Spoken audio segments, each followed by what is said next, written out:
I only needed shelter. But this old workshop had been waiting for someone like me. She was 22 and penniless. No home. No coat worth naming. No promise from anyone.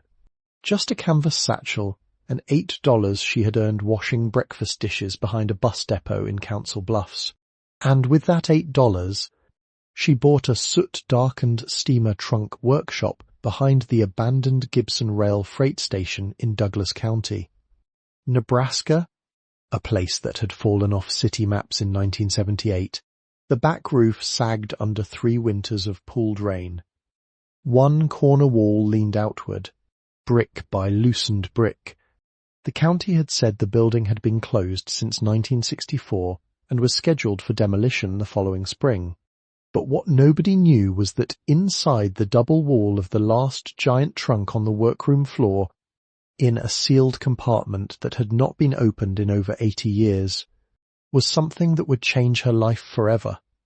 Before we continue, if stories like this mean something to you, hit subscribe and tell us in the comments where you're watching from. We love seeing how far these stories travel. Hazel Miriam Bell had been waiting her whole life without knowing it. She had learned it first in kitchens, though nobody had named it for her then, waiting for water to boil in a dented pot, waiting for bread to brown along the edges, waiting for her father's cough to pass through the wall before she went in with the blue cup and the folded towel. By the time she was 9, she knew the difference between a house settling and a man shifting in pain. By 11, she could tell by the weight of his steps whether the day had been kind to him.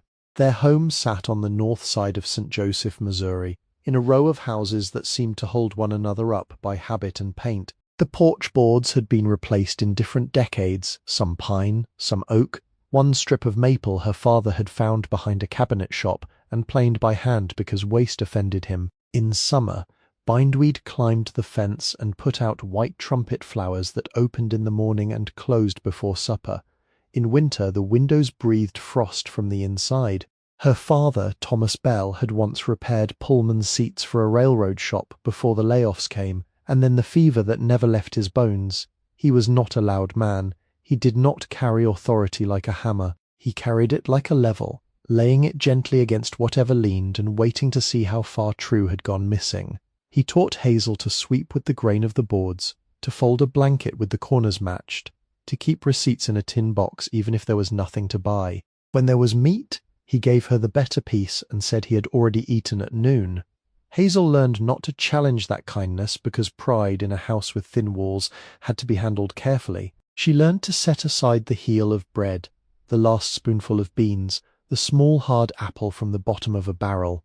She learned that love, when poor, often disguised itself as arithmetic. Her mother had been gone from the house since Hazel was 4, not dead, not vanished, simply removed from ordinary reach. Clara Jane Bell had married too young, tired too quickly, and followed a traveling salesman to Kansas City when Hazel still believed a person leaving meant a person would return with something wrapped in brown paper. Hazel kept one photograph of her, a woman in a white blouse beside a clothesline, her face turned partly from the camera as if someone had called her name.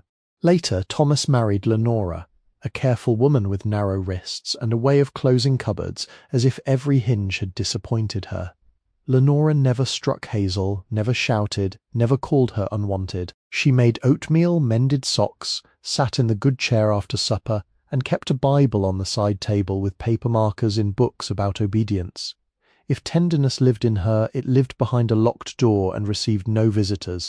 For years Hazel tried to please her by being quiet. She washed dishes without clatter. She kept her schoolbooks stacked square. She thanked Lenora for every portion, even the ones placed down without looking. But some houses can be entered daily and still refuse a child shelter. Hazel did not learn that in words, she learned it in the space left beside Lenora on the church pew, too narrow for a grown daughter and too wide to be accident. There was one person who made room without measuring it.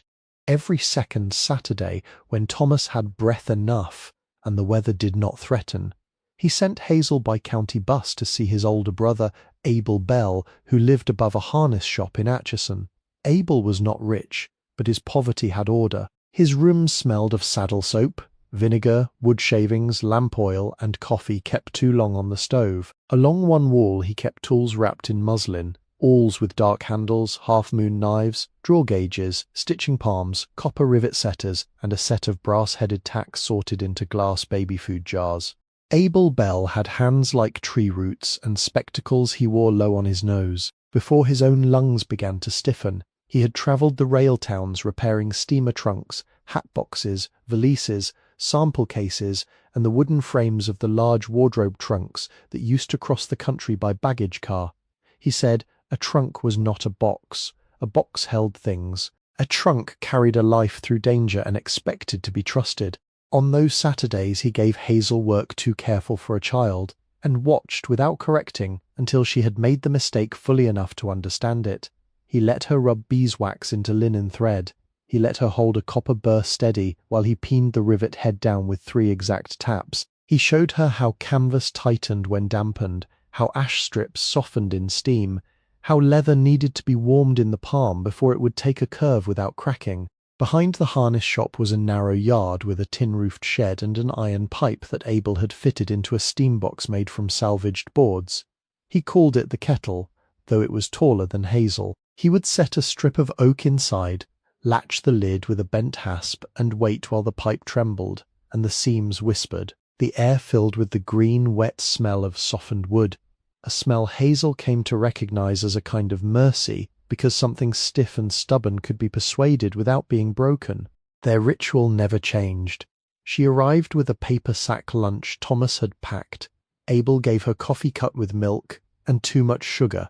They worked until the courthouse clock struck 1, ate at the back step, then returned to whatever patient repair lay on the bench. Sometimes it was a cracked leather handle, sometimes a rotten tray rail, sometimes canvas peeled loose from a rounded lid like old skin from a healed burn.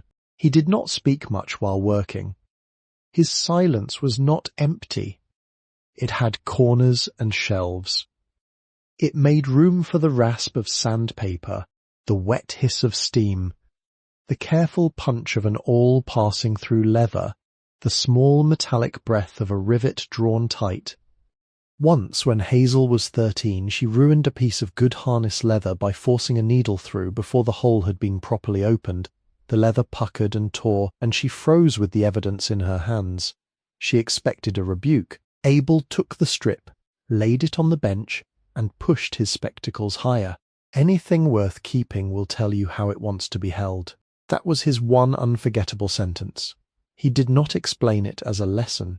He simply cut a new piece, gave her the awl, and made her begin again more slowly. Years later, Hazel understood that he had not only been speaking about leather or wood or the patient craft of making a thing strong enough for travel. He had been telling her how not to break herself while trying to survive. Abel died in late October of 2018 during a rain that lasted 3 days and left the gutters along Commercial Street running black.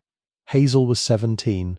Thomas was too ill to travel, so she went alone with a borrowed dress and shoes that pinched her toes. The funeral was held in a chapel beside a discount tire store, and only 9 people came. The minister mispronounced Abel's middle name. The harness shop owner stood with his hat in both hands and looked ashamed of the smallness of the gathering. Afterward, Hazel asked about the tools. She had expected nothing grand, but she had believed with a child's honest certainty that Abel would have kept the muslin rolls for her. The shop owner looked toward the alley and rubbed his thumb along the brim of his hat. "Medical bills," he said. "Back rent." A dealer from Topeka had taken the benches, the stitching horse, the rivet press, even the steam box from the shed. There had been no papers, no will anybody could find. He gave her one item Abel had left in a drawer, a brass thimble darkened green at the rim, too large for Hazel's hand, wrapped in a square of flour sack cloth. She held it on the bus home the way some people hold a reliquary. By the time she reached St. Joseph, the cloth had absorbed the warmth of her palm.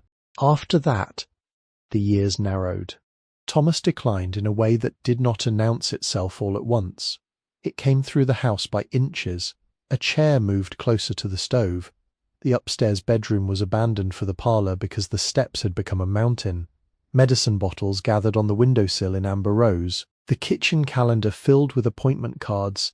then crossed-out appointments, then numbers Hazel was told to call only if his lips turned blue. She worked where work would take her, laundries, diners, a bakery that paid cash on Fridays and docked wages for broken eggs. She cleaned offices at night, pushing a grey mop beneath desks where people had left half-full cups and notes about meetings. Some mornings she came home at 4 and found Thomas awake, ashamed to need water. She would help him sit, hold the glass, wait while his hands stopped shaking, then turn away as if she had not noticed. The man who began visiting then was her father's younger brother, Milton Bell, though people in town had stopped using kinship words for him. They called him Mr. Bell at the door and Milton after he left. He loaned money from a small office above a tax preparer, always in clean shirts, always with a wool overcoat brushed of lint. His shoes shone even on salted sidewalks. He carried a black notebook, not a ledger exactly, but something more private, bound with an elastic strap. Milton never raised his voice. That was part of his power. He entered rooms as if he had already counted what could be removed from them. He admired a clock, then asked whether it still kept time. He noticed the good copper bottom pot, and said Clara Jane had owned one like it, though Hazel knew he had never cared for her mother. He looked at Thomas with a softness that belonged to public occasions, and spoke of responsibility in the tone of a man offering shelter. The loan had begun as a little thing, or that was how Lenora described it. A bridge, a breathing space, a sum to cover medicine until a disability check arrived. Then there were fees because the payment had been late, and fees upon fees because illness does not keep appointments with money. Thomas signed forms from a tray table, his hand trembling. Lenora stood beside the curtains with her fingers wound in the cloth. Hazel asked once to see the papers. Milton smiled with his lips closed. "Grown matters," he said. "Your father understands." Thomas did not look up. By December of 2023, the house had become so cold that Hazel slept in 2 sweaters and a hat with a hole at the crown. Thomas's breath sounded wet and shallow. Lenora moved through the rooms with a sealed expression, putting certain objects into boxes before anyone had admitted they were leaving. The copper pot disappeared, then the blue quilt, then Thomas's railroad lantern, the one he had kept polished even after the rail yard stopped calling him back. Hazel found it in Milton's car one afternoon when she came back from the pharmacy. It lay on the rear floorboard under a wool blanket, the glass chimney wrapped in newspaper. She did not take it. That decision would remain with her, not as regret exactly, but as a small cold stone she carried without showing anyone. The eviction came on January 18th, 2024, at 11 minutes past 9 in the evening. Hazel remembered the exact time because the parlour clock, the last good clock in the house, chimed the quarter hour, while Milton stood in the open doorway with snow melting on his coat shoulders. Behind him waited a deputy who kept his eyes on the porch rail, and a young man from Milton's office, holding a clipboard against his chest. The porch light flickered twice, the street was empty, and the snow in the gutters had turned grey from passing cars. Thomas had been taken to the county hospital that morning. Hazel had ridden with him in the ambulance until a nurse asked her for insurance information she did not have. Lenora stayed at the hospital until supper and returned alone, carrying Thomas's scarf folded over her arm. She would not say whether he had asked for Hazel. She put the scarf on the back of a chair and went upstairs. Milton came 3 hours later. The physical object Hazel remembered most was not the clipboard or the notice folded in Milton's gloved hand. It was her father's canvas tool apron hanging from a peg near the kitchen door, the pockets sagging with a pencil stub, 2 screws, and the little folding ruler Thomas used for everything. Milton's young man removed it from the peg and placed it on top of a box-marked kitchen. Though it had never belonged to a kitchen, Hazel stepped toward it. Milton turned his head. Almost kindly. "Your father signed it? You leave before midnight." 8 words. Neat as a receipt. Lenora stood at the base of the stairs in her blue housecoat, both hands pressed flat to the banister. She did not tell Milton to wait until morning. She did not ask the deputy for mercy. She did not say Hazel's name. The scarf still lay on the chair beside her, damp at one end where hospital snow had melted into the wool. Hazel looked at the woman who had measured oatmeal and silence for more than a decade, and Lenora lowered her eyes to the floorboards Thomas had patched with maple. That was the betrayal. No dramatic wound. No slammed door. Only a woman choosing stillness when one word might have been shelter. By midnight, 2 trash bags of clothing sat at the curb beside a shoebox of papers and the canvas satchel Hazel used for work. Milton allowed her the photograph of Clara Jane, Abel's brass thimble, 3 changes of clothes, and the prescription bottles, because no man wished to be seen denying medicine to the dying. The tulle apron went into Milton's car. The railroad lantern did not reappear. Hazel did not go to the hospital that night. She walked instead until the house could no longer be seen, and then she kept walking because stopping would require deciding where the world had put her.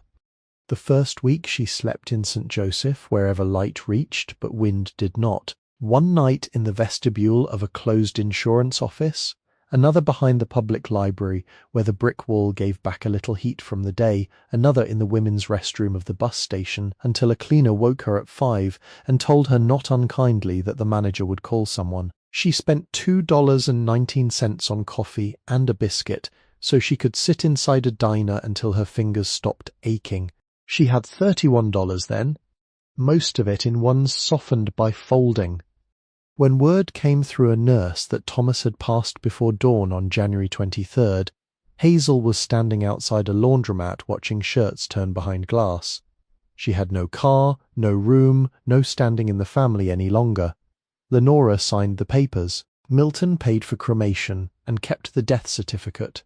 Hazel learned these facts through other people's careful voices. Nobody asked where she would sleep. She took a bus south because the ticket was cheaper than staying still. Kansas City received her in sleet. She slept 2 nights in the upstairs reading room of the Central Library, chin tucked into her scarf, a newspaper open before her, so that from a distance she resembled a tired student. On the 3rd night, a guard touched the table near her elbow and said the building was closing. He let her fill her bottle first. That kindness was so modest it nearly undid her hands. By the end of Kansas City, she had $19.60. She crossed into Council Bluffs after answering a handwritten notice taped inside a grocery window. Dishwasher needed. No experience required. The restaurant was narrow, with chrome stools and a cook named Ray, who sang hymns under his breath while scraping the grill. Hazel worked 3 breakfast shifts for cash. On the 4th morning business slowed and the owner said he could not keep her. He gave her 2 wrapped biscuits and the remainder of a jar of peach preserves that would not sell because the lid had dented. She slept that night behind the bus depot beneath the overhang where cigarette smoke had stained the brick. A woman in a red knit cap woke her before sunrise and handed her a pair of wool socks from a plastic pharmacy bag. Hazel tried to refuse. The woman shook her head once, not impatiently, and walked away before gratitude could become a burden. By then, Hazel had $12.43. 6 weeks is a short time when measured on a calendar, and a long one when measured in places a body has tried to rest. She learned the hours when police cars moved through parking lots. She learned which churches left their side doors unlocked for mourning volunteers and which ones did not. She learned to carry her shoes into bathroom stalls when drying her socks under a hand dryer. She learned that a person can become nearly invisible and still feel every glance like sleet. In Omaha, she slept one night in a hay barn outside the edge of the city, after walking too far along a frontage road where trucks shouldered past in the dark. The barn belonged to nobody she knew. It smelled of dust, old alfalfa, and the settled heat of animals long gone. She made a hollow in the bales and placed Abel's thimble inside her mitten so it would not roll away while she slept. Mice moved in the walls, somewhere beyond the field. Traffic whispered without stopping. The next morning she had $10.18. A shelter gave her soup and a cot for 2 nights. A woman named Mrs. Alvarez helped her wash her hair in a utility sink and said nothing about the way Hazel held the towel over her face afterward. Another volunteer found her a day's work, sorting donated coats by size, but the pay was in meal vouchers, not cash. Hazel took them. Pride could be folded too, if hunger pressed hard enough. The $8 came from the bus depot in Council Bluffs, from the dishwashing Hazel did with cracked knuckles and sleeves rolled above her elbows. The manager paid her at the end of the second shift and told her there would not be a third because his nephew wanted the hours. He counted the bills into her palm without meeting her eyes. A 5, 3 ones, no coins. She held them carefully. Honest money feels different when there is no more coming. On the 42nd day after the house was taken, Hazel entered the W. Dale Clark Main Library in Omaha because the wind had found a seam in her coat and because libraries, unlike diners, did not require a purchase before they allowed a person to sit. The building had broad windows and a row of tables near the local history shelves.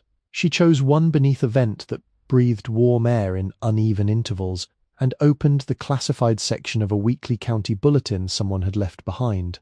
Most of the notices belonged to other lives: estate sale, snowblower repair, farm eggs, upright piano, free if moved by Friday, a church rummage supper, 2 rooms for rent to a quiet gentleman. Hazel read them because reading cost nothing and because each small advertisement suggested a world in which people still had porches, garages, spare rooms, and things too heavy to move alone. Near the bottom of the second page, boxed with a crooked border, was a county disposal notice for nuisance parcels and derelict structures scheduled for spring clearance. The words were legal and dry: vacant, tax forfeit, unsalvageable, most required sealed bids. One line, however, had been marked in blue ink by some previous reader, perhaps because it looked almost foolish. Lot 7B, Gibson freight spur, rear workshop structure, former trunk works, 1909. Minimum public bid, $8. Buyer assumes all risk. Back taxes waived upon transfer. No utilities guaranteed. Hazel read the line 3 times. Former trunk works. The words did not glow. They did not rise from the paper. They simply sat there, patient and exact, like a tool left on a bench for the hand that still knew its weight. She copied the address onto the back of a grocery receipt with a short pencil from the reference desk. Then she asked the librarian where the county treasurer's office was, and the librarian, a silver-haired man with a cardigan worn shiny at the elbows, drew her a careful map. He added the bus route in the margin, then paused and circled the walking part twice. "It is not a kind walk in this weather," he said. Hazel thanked him and folded the map into quarters. She did not tell him that unkind walks had become ordinary. She did not tell him that $8 was everything. She did not tell him that a dead man in Atchison had once taught her how steam could bend wood without breaking it, and that the smell of softened oak had followed her through every cold city like a promise too quiet to spend. She sat there until closing, not because the decision required all afternoon, but because once made it became real. Outside, the wind moved along the library steps with a dry scraping sound. People passed with gloved hands, bags, phones, errands, destinations. Hazel placed Abel's brass thimble on the table and rolled it once beneath her palm. It travelled in a small circle and stopped against the edge of the bulletin. Anything worth keeping will tell you how it wants to be held. At 4:30, she stood, lifted the canvas satchel onto her shoulder, and walked toward the county offices with the $8 folded inside the photograph of a mother who had left and the cloth-wrapped thimble of an old man who had not. By the time the courthouse clock came into view through the late winter dimness, Hazel's shoes were wet through, her stomach had gone hollow, and the county disposal notice had softened from the warmth of her hand. But she kept moving toward the one condemned door in Nebraska that seemed, against all good sense, to have been waiting for her. The Greyhound left Council Bluffs before sunrise, carrying Hazel west through a morning the colour of pewter and old snow. She sat near the back, not because she preferred it, but because the heater coughed harder there and gave off a faint oily warmth whenever the driver accelerated. The windows had been rubbed with many sleeves, and through them the world appeared softened at the edges. River flats, warehouse roofs, chain-link fences, a grain elevator standing pale against the low sky. Omaha rose ahead without ceremony, its streets salted white, its brick buildings holding the last dark of morning in their mortar lines. The ticket took her only part way. After the bus wheezed into the downtown station, she checked the folded map from the librarian and began to walk. The county offices were not far by a housed person's measure, but a mile can lengthen when a satchel cuts into one shoulder and both socks have stiffened from yesterday's damp. She passed loading docks, a tyre shop with 3 flags snapping hard in the wind, and a bakery vent that breathed yeast and sugar into the alley so richly that she stopped beneath it for half a minute, eyes lowered as if listening to a hymn through a wall.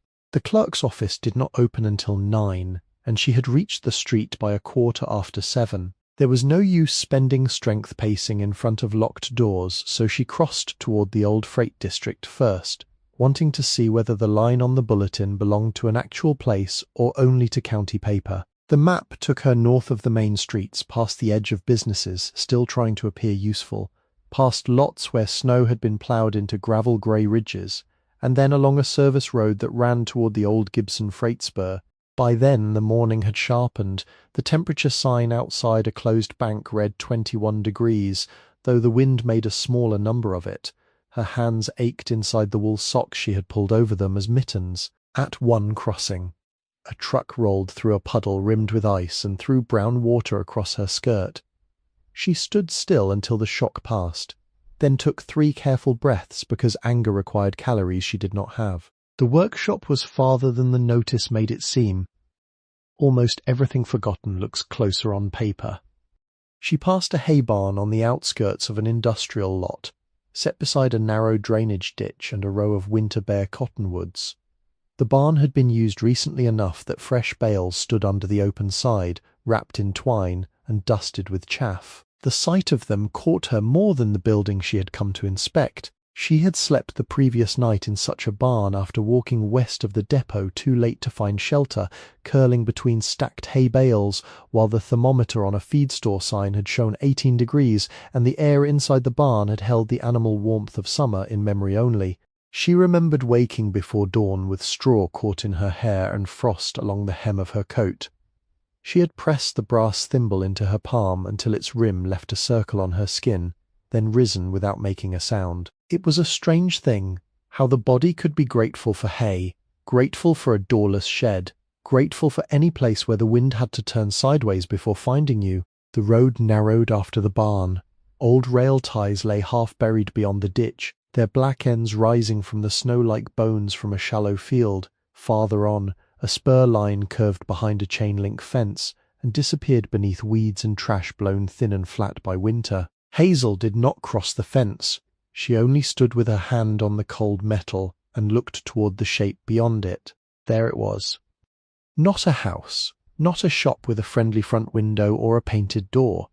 A low brick workshop sat behind the abandoned Gibson freight station, hunched under its failing roof with 2 boarded windows facing the track and a loading door wide enough for something larger than furniture. A metal sign, so dark with soot and weather that its words had nearly sunk into the surface, hung by one chain above the entrance. Bellwether Trunk, Caseworks. The name had nothing to do with her, she told herself. Many bells existed in the world. Many names crossed one another without meaning. Still, she stood longer than she had meant to stand, watching her breath appear and vanish in front of that weathered sign. By 9, she had turned back toward the county building. Omaha had begun to stir by then, not brightly, but with the practical sounds of a city accepting another day. A drugstore unlocked its front door and set a rack of newspapers outside. A pawnshop flickered on one red neon word in its window. The Star Cafe wiped steam from the glass and set 3 pies beneath a plastic dome.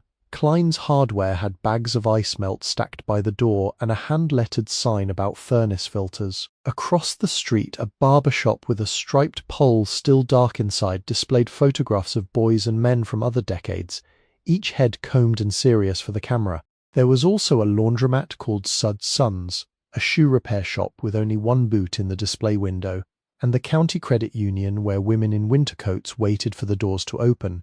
Hazel noted each place not as scenery, but as possible shelter, possible work, possible warmth. A person with nowhere to go does not merely see a town, she reads it. The county clerk's office occupied the first floor of a limestone building that had been designed for slower feet and heavier paper. The entry smelled of wet wool, floor wax and radiators. Its ceiling rose high enough to hold every whisper and send it back gentler than it had arrived. Hazel stamped snow from her shoes on the mat, then followed a sign toward tax deeds, forfeitures, and land records. Behind a long counter sat 3 clerks, but only one looked up when Hazel entered. The woman was near 60, with silver hair braided and pinned in a flat coil at the back of her head. Her glasses hung from a beaded chain, and her cardigan, buttoned wrong at the middle, was the deep brown of walnut hulls. On the counter before her sat a brass nameplate, polished by years of sleeves passing over it. MRS. Ellen Rourke, Deputy County Clerk. Mrs. Rourke had hands that seemed made for paper, square, dry, capable hands, with a thin band of gold on one finger and a blue ink stain at the side of her thumb. She looked at Hazel's wet hem, the canvas satchel, the grocery receipt map unfolded in front of her, and then the county bulletin Hazel placed carefully on the counter. "I came about lot 7B, Hazel said. "Mrs." Rourke did not answer at once. She pulled the bulletin closer. "Read the marked line," and removed her glasses. "That structure is not a residence." "Yes." "Ma'am." "It has no certified water connection." "Yes." "Ma'am." "No active power service." "Yes." "Ma'am." "No furnace." "No inspected chimney." "No city refuse pickup." "And no guarantee the roof will last through another storm." "Yes." "Ma'am." The other clerks had stopped typing. "Not fully." "Just enough." Mrs. Rourke leaned back and looked at Hazel in a way that was not unkind, only careful. "You understand that assuming risk means assuming risk. If a wall falls, it is yours. If the city posts it again, that is yours. If there is a lien we have not found because somebody filed wrong in 1952, that trouble may try to become yours before we sort it." "Yes." "Ma'am." "You understand there is no refund." "Yes." "Ma'am." "You understand the county would rather tear it down than watch somebody freeze in it." Hazel held the edge of the counter. The brass plate caught the overhead light and sent it back in a dull strip across her fingers. "Yes." "Ma'am," she said. The clerk's face changed very slightly. Not softening. Exactly. More like a window losing a layer of frost at the corner. "Do you have identification?" Hazel gave her the state card that still showed the St. Joseph address. "Mrs." Rourke read it, typed with 2 fingers, then paused at the surname. She looked at the card again, then at Hazel's face. "Bell," she said. Hazel kept still.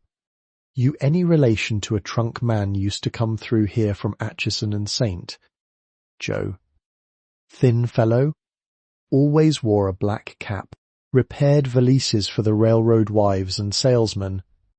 He set rivets for my mother's wardrobe trunk when the handle tore clean off at Union Station."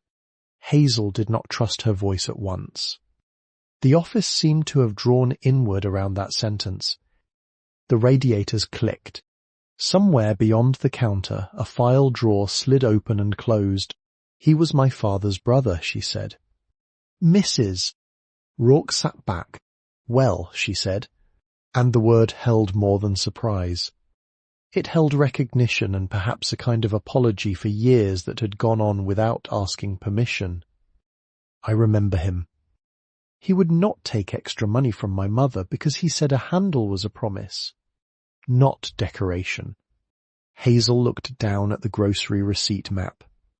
The pencil line had smeared where snow had touched it. "That sounds like him," she said. Mrs. Rourke replaced her glasses and became official again, but something in the air had shifted. She pulled a thick folder from a cabinet behind her and set it on the counter. The folder was labelled with block numbers, parcel codes, years of unpaid tax inspection slips, photographs stapled to reports. The top photograph showed the workshop in summer, weeds high against the loading door, one side of the sign hanging loose, roof patched with tar paper that had curled back like bark. The signing took longer than Hazel expected. Poverty had taught her that losing a place could happen with one sentence. but gaining even a condemned one required initials, disclosures, acknowledgements, a tax waiver form, a nuisance transfer statement, and a promise that the county was not responsible for injury, infestation, contamination, structural failure, weather damage, trespass, or acts of God. Mrs. Rourke read each page aloud in a dry, exact voice. Hazel signed where she was told. Her hand shook once on the third form, and Mrs. Rourke slid a blotter beneath the page without comment. When all the papers had been gathered, the clerk opened a drawer and removed a brass stamp so heavy she used both hands to place it on the counter. She inked the seal, aligned the deed, and pressed down with deliberate force. The sound was not loud, but it had finality, a dull official kiss of metal and law. Then Hazel placed the folded payment on the counter. Mrs. Rourke looked at it, counted without expression, and wrote a receipt. Instead of putting the bills into the cash drawer right away, she laid one aside beneath a paperweight shaped like a courthouse. Hazel noticed but did not ask why. Perhaps clerks had habits. Perhaps every office held small ceremonies nobody explained. You will take Webster Street west until it bends, then follow the service road behind the freight buildings, Mrs. Rourke said, drawing a cleaner map on county stationery. Do not use the track path after dark. There is a culvert washed out past the cottonwoods. If you see a yellow house with 2 chimneys, you have gone too far. The workshop sits behind the freight station, not beside it. There is a padlock on the loading door, but the county cut it last inspection and replaced it with ours. She opened another drawer and removed a key on a paper tag. Do not sleep under the west wall, she added. Hazel looked up. It leans, Mrs. Rourke said.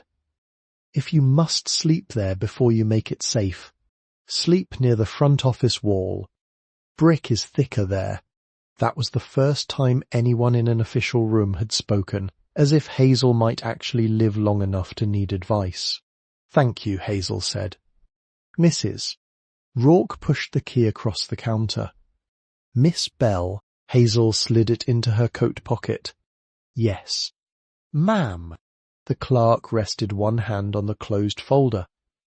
Your uncle repaired my mother's trunk in 1961.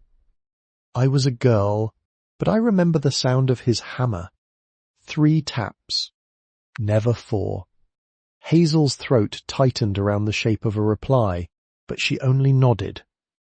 There are griefs that spill if touched too directly, and she could not afford spilling in a county office under fluorescent lights. Mrs. Rourke reached for a yellow carbon copy of the deed, folded it twice, and placed it in a long envelope. Keep this dry, she said. Hazel held the envelope beneath her coat as she left. Outside, the day had not grown warmer. The sky had lowered until the taller buildings seemed to be holding it up with their roof lines. She walked back past the barber shop, where a man had turned on the lights and was sweeping hair from beneath the chairs, past the cafe where someone had written meatloaf and coffee, $9.75 on a chalkboard, past Klein's Hardware, where a bell rang as customers came and went, each carrying purchases that belonged to planned repairs, furnace filters, pipe insulation, a snow shovel, 2 lengths of chain. Hazel did not stop. She had a key now, and the possession of it made stopping feel dangerous. If she sat, she might understand the thinness of what she had done. If she ate, the money left after nothing would remain nothing. So she walked with the envelope tucked inside her coat and the county key in her pocket, its squared teeth knocking softly against the brass thimble. The route changed once she left the stores behind. Sidewalk gave way to shoulder. The houses thinned into service buildings and storage yards. A dog barked from behind a fence made of pallets and wire, a deep, offended bark that followed her until she passed the end of the lot. At the yellow house with 2 chimneys, she stopped, remembered the clerk's warning, and turned back 20 yards to the service road she had almost missed. Walnut trees grew along that road, old enough that their branches crossed above it in black, muscular lines. Their fallen nuts lay under the snow and made uneven places beneath Hazel's shoes. On the left, beyond a drainage swale, stood a row of modest homes with back porches facing the abandoned freight buildings, as if keeping watch over a neighbor no one visited anymore. One porch held a child's bicycle turned upside down, another held stacked firewood under a blue tarp. Smoke rose from one chimney and flattened immediately in the wind. An elderly man in a navy coat stood at the end of a driveway spreading salt from a coffee can. He watched Hazel pass with the frankness of someone who had seen many weathered things and did not rush to judge them. "You looking for the station?" he called. "Yes, sir." "Mind your step by the spur. Ice hides under cinders." "Thank you." He shook the can once, then added, "That old trunk place." Hazel paused. "Yes, sir." His face did not change, but his eyes moved to the key in her hand. "Roof talks in a wind," he said. "Listen to it." Then he went back to salting the drive. No warning beyond that. No laughter. No question about why a young woman with a soaked skirt and a county envelope would walk toward a condemned workshop in February. Hazel found she preferred his restraint to pity. Pity had a way of standing too close. The freight station appeared first, larger than the workshop, its brick walls darkened by decades of coal smoke and weather, its platform roof sagging where iron brackets had rusted through. The ticket windows had been boarded, but old lettering still showed faintly above them. Baggage, express, westbound. The building seemed less abandoned than dismissed, like an elder who had once known every schedule by heart and now sat unasked in a room of faster clocks. Behind it, half hidden by sumac and broken pallets, stood the workshop, seen up close. It was both worse and more honest than the county photograph. The building was one story, perhaps 42 feet long and 28 wide, laid in soot-dark brick with limestone sills under the windows and a poured threshold at the loading door. The roof sloped low from east to west, patched in mismatched tar paper and rusted metal sheets. A brick chimney rose from the rear corner, short and square, with 3 courses missing from one side. The loading door, once painted green, had faded into a colour between moss and ash. A smaller personnel door stood to the right, its upper panel cracked and repaired with a sheet of tin. The sign above the loading entrance moved slightly in the wind. Only one chain held, just as the photograph had shown, and with each gust the free end scraped against brick. Bellwether Trunk Case Works. Hazel stood below it, listening. Some words belonged to businesses. Some belonged to families.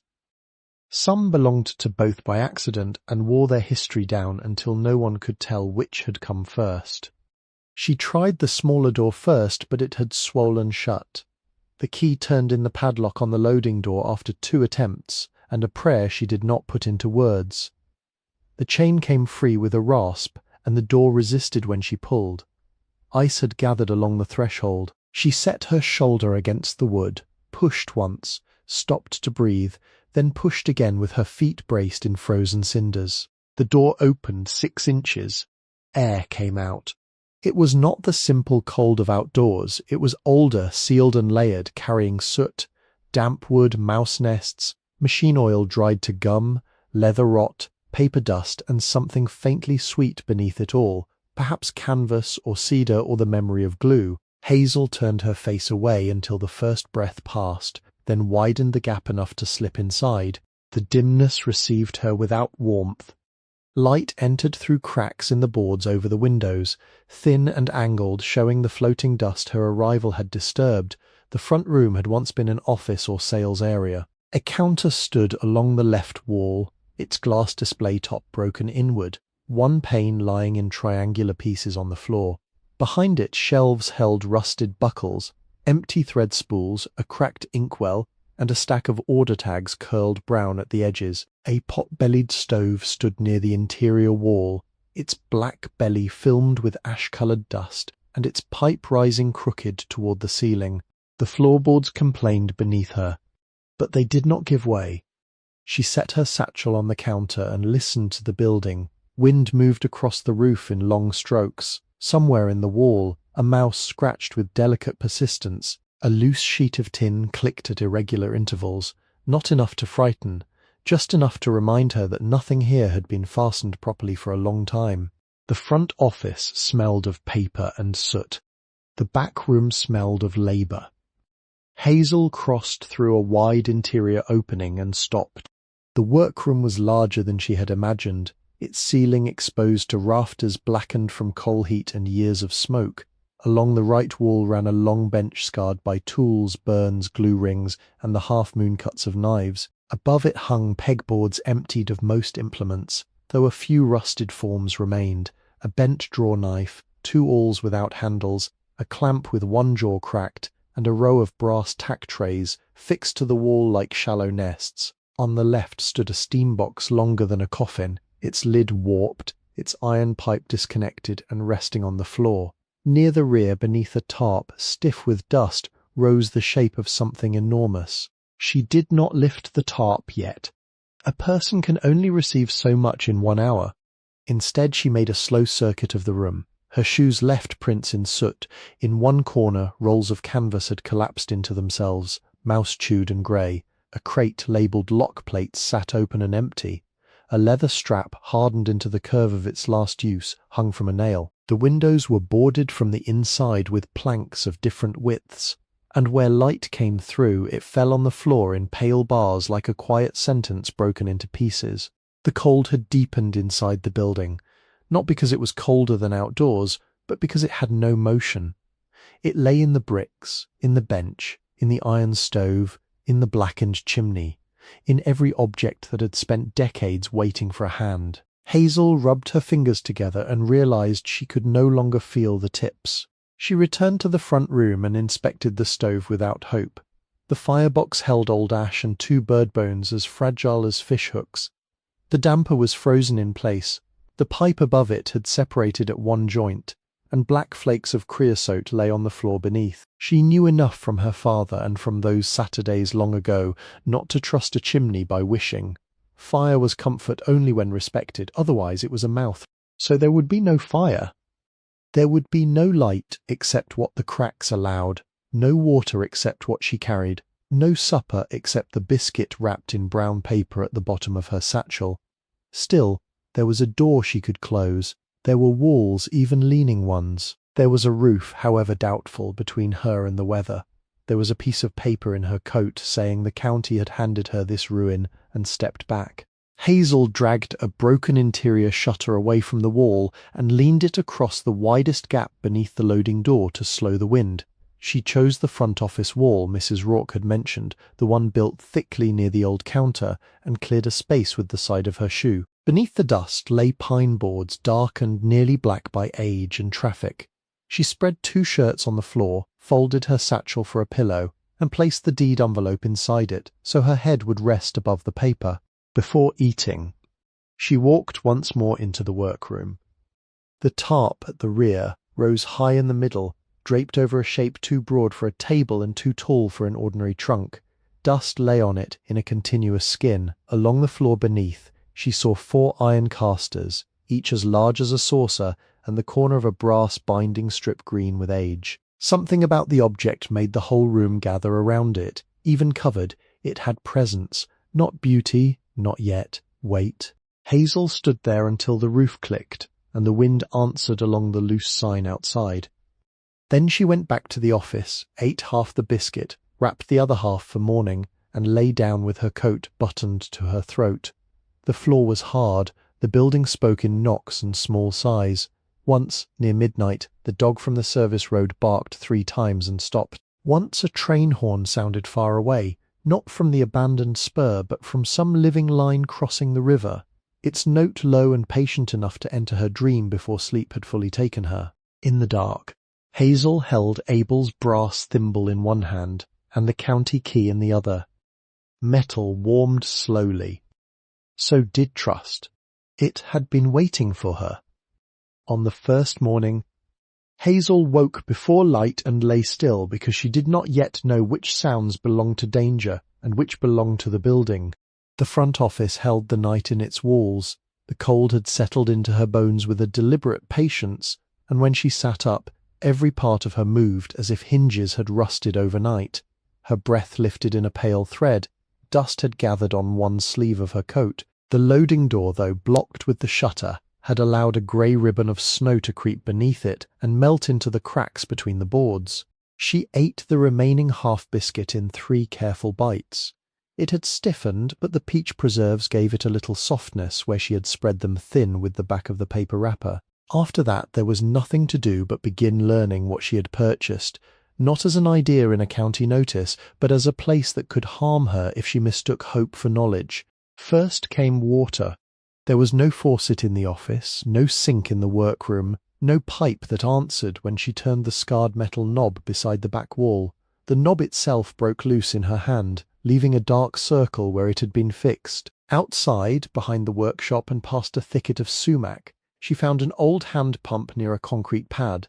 Its green paint had lifted in scales. The handle resisted at first, then shrieked downward so loudly that a crow rose from the freight station roof and flapped away over the walnut trees.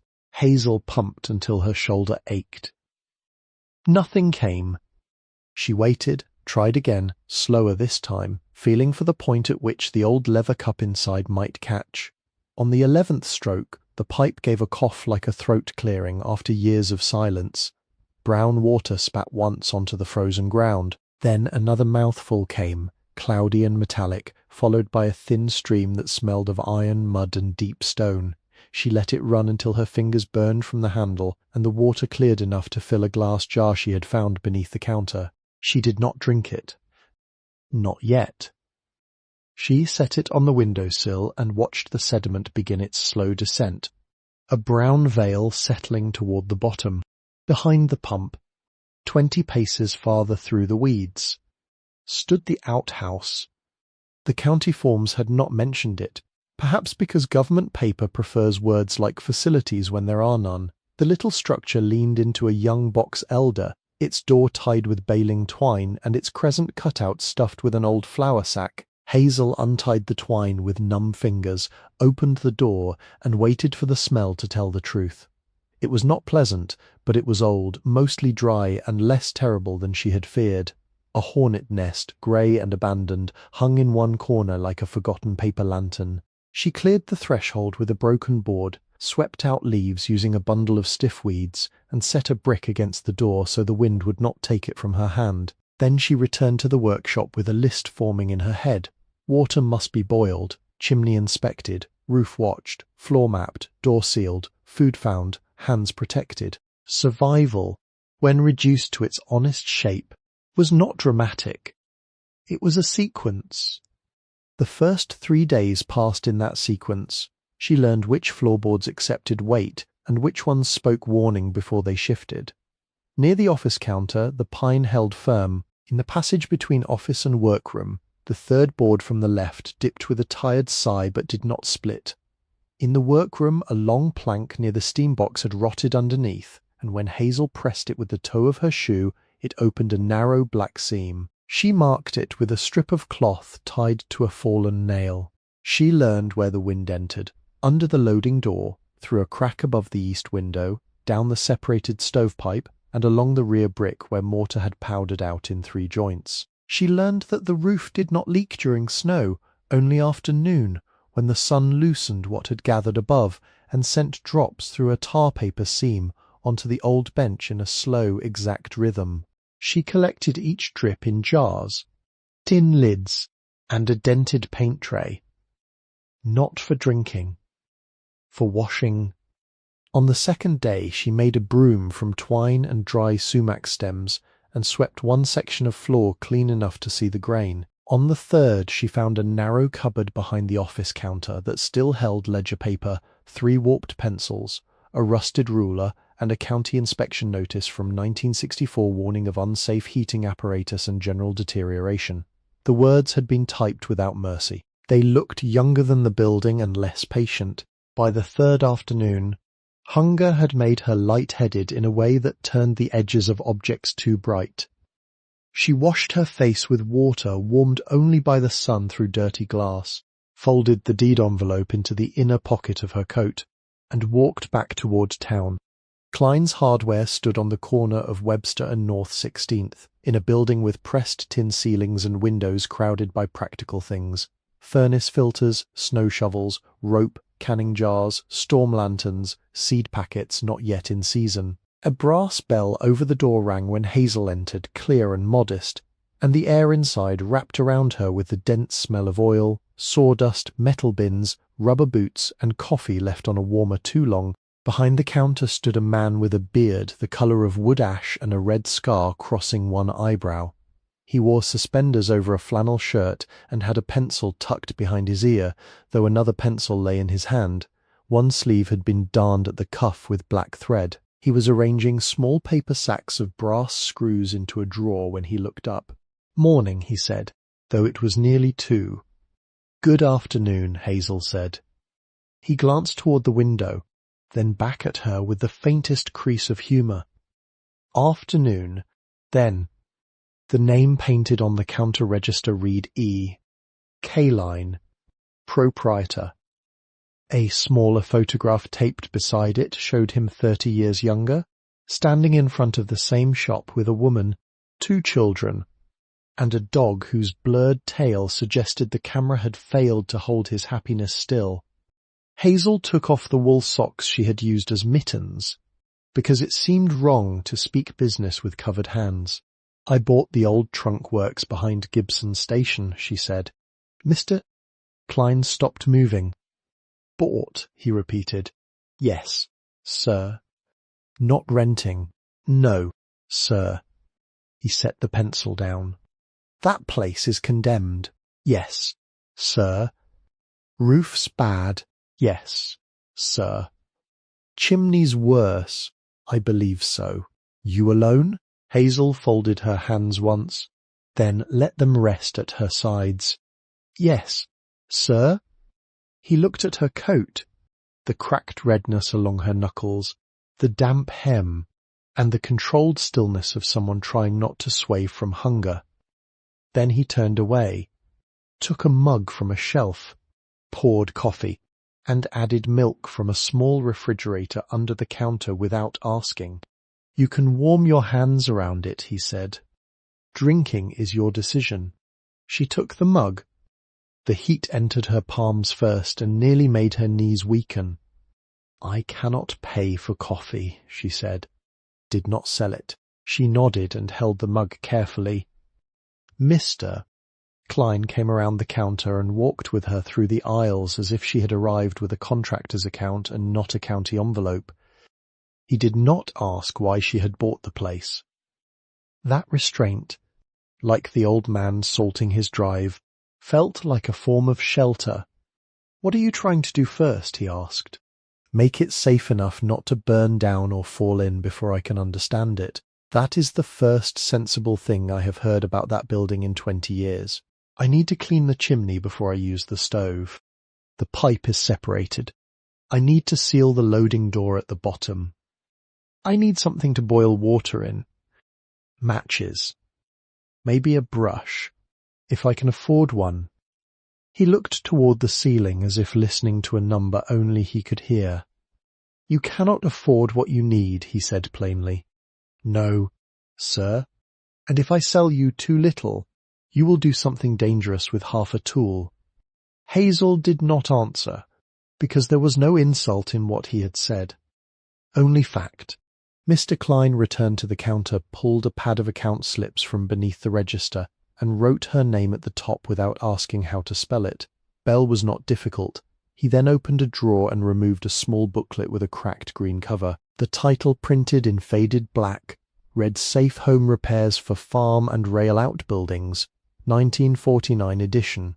My father gave these away when men came back from the war and tried to make houses from anything standing," he said.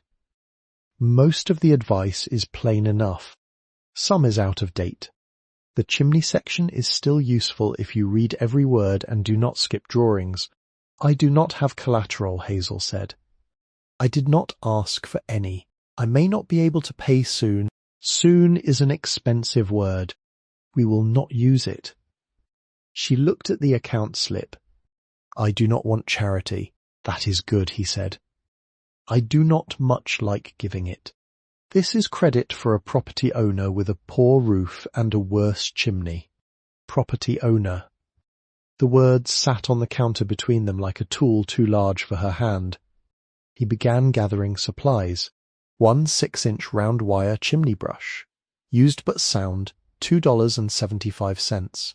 20 feet of rope from a remnant coil, 80 cents.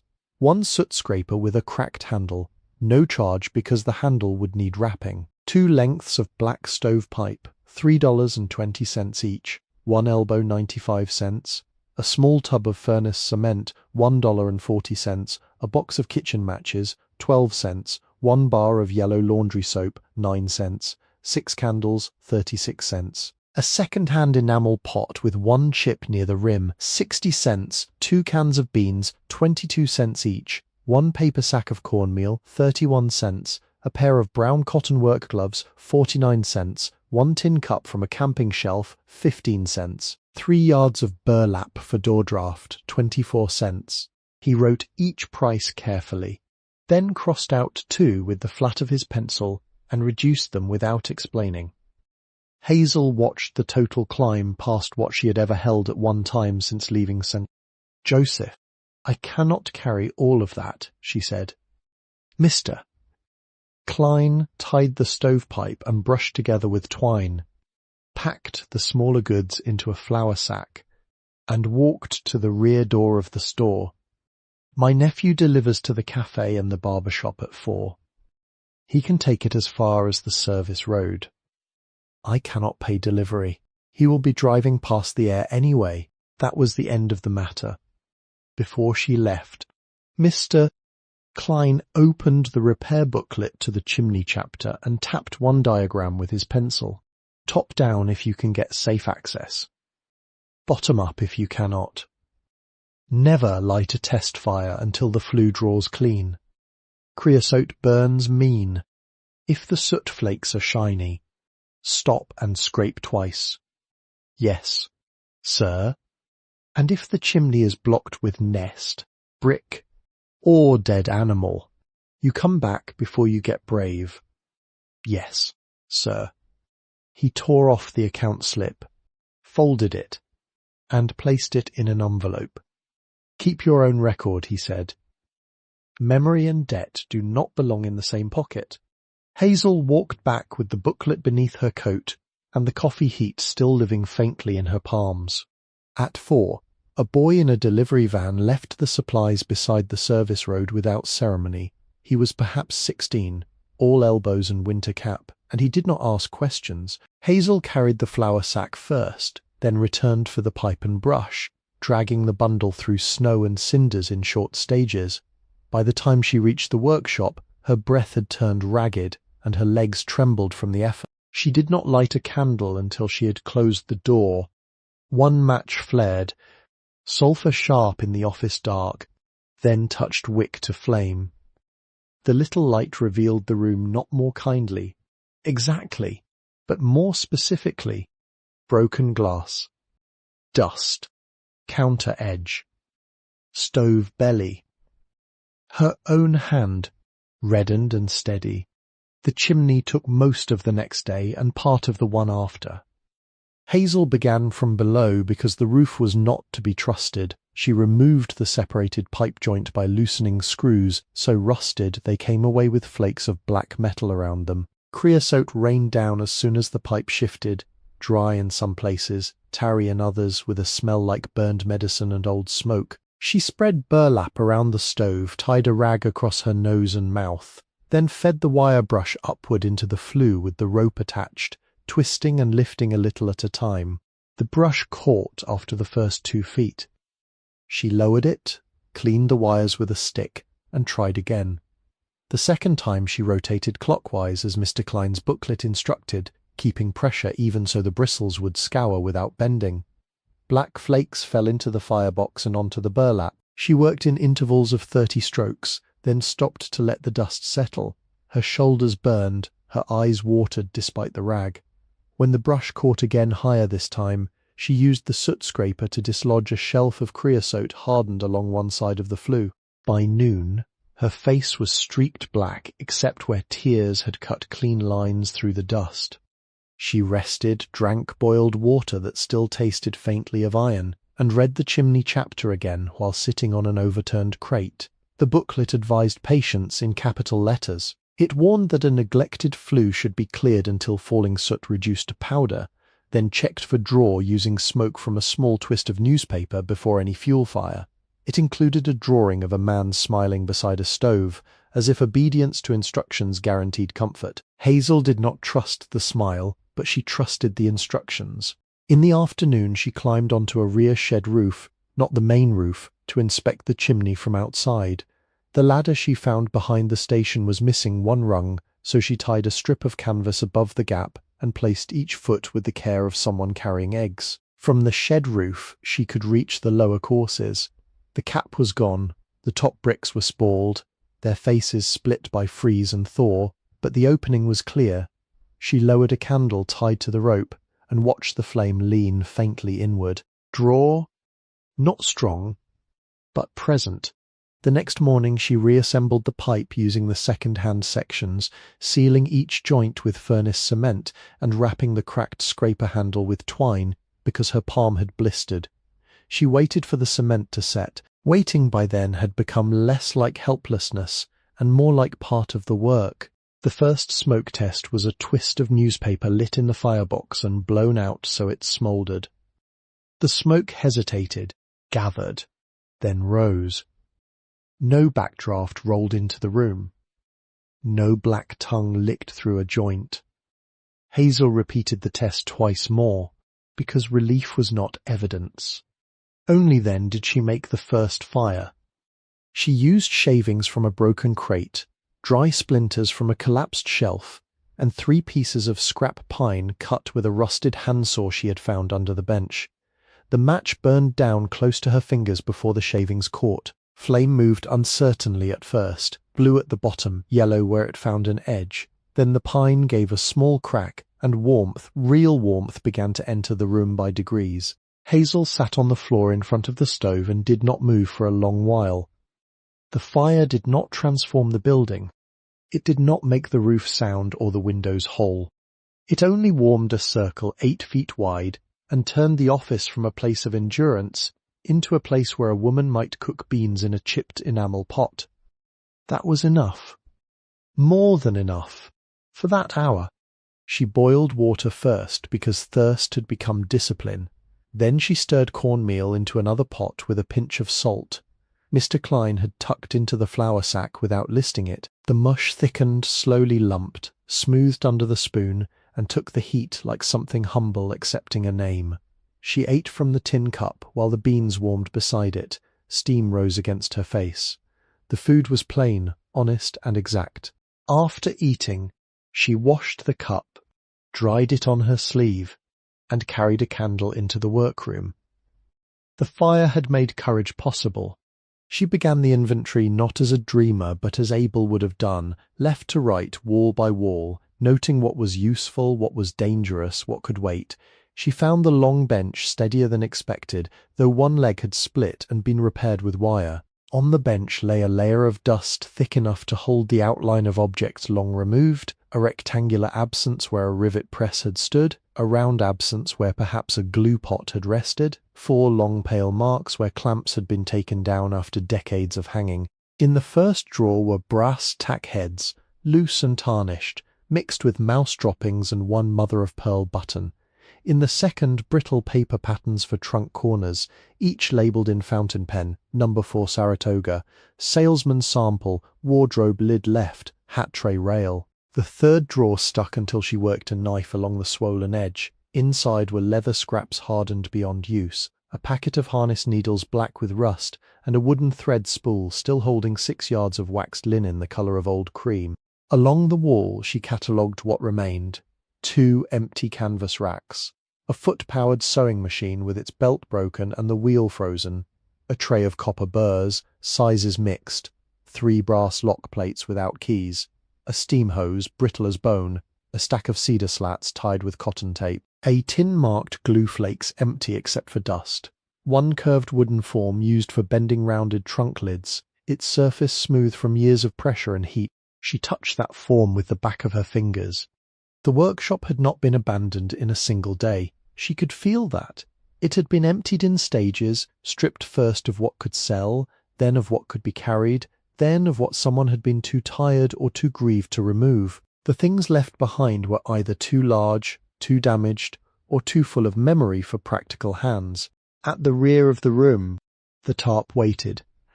Hazel held the candle higher.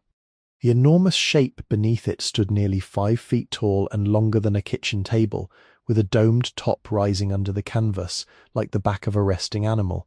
Dust had darkened the tarp until it seemed part of the floor. Along one lower edge, she could see brass banding and the black curve of iron hardware. 4 large casters had sunk slightly into the boards, leaving circular depressions. She grasped the tarp at one corner and pulled. Dust rose in a thick, grey breath. Hazel turned away, coughing into her sleeve, then waited until the air cleared. When she looked again, the giant trunk stood uncovered. It was unlike any trunk she had seen in Abel's shop. Not a steamer for ordinary passage, not a wardrobe trunk, not a salesman's case. It was a workshop showpiece perhaps, or a commission never collected. Cedar-framed, canvas-covered, bound in brass, with leather straps as wide as a man's palm running over the domed lid.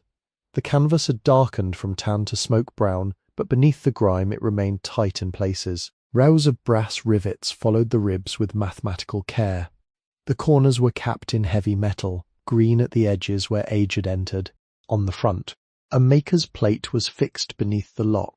Bellwether Trunk Caseworks, Omaha, Nebraska, NO 311. Below the plate, scratched into the brass by a smaller hand or a sharper tool, were 3 initials E, M, W. Hazel read them by candlelight and felt no recognition, only a prickle of attention.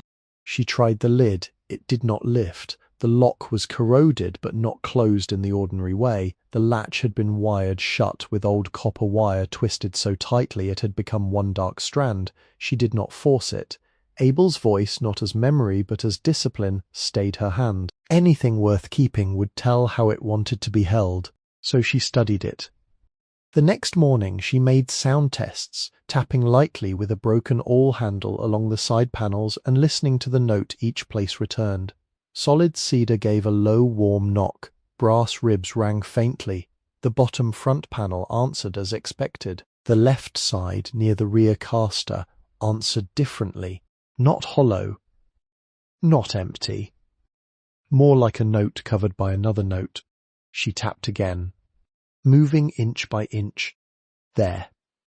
A duller place behind the canvas. She pressed with her thumb and felt no give. She moved to the opposite side and repeated the test. That side rang true. She fetched the repair booklet, though it had nothing to say about giant trunks with strange walls, and then the rusted ruler from the cupboard. The outer measurements did not agree. The left side was 1 1/4 inches thicker than the right when measured between brass binding and inner frame.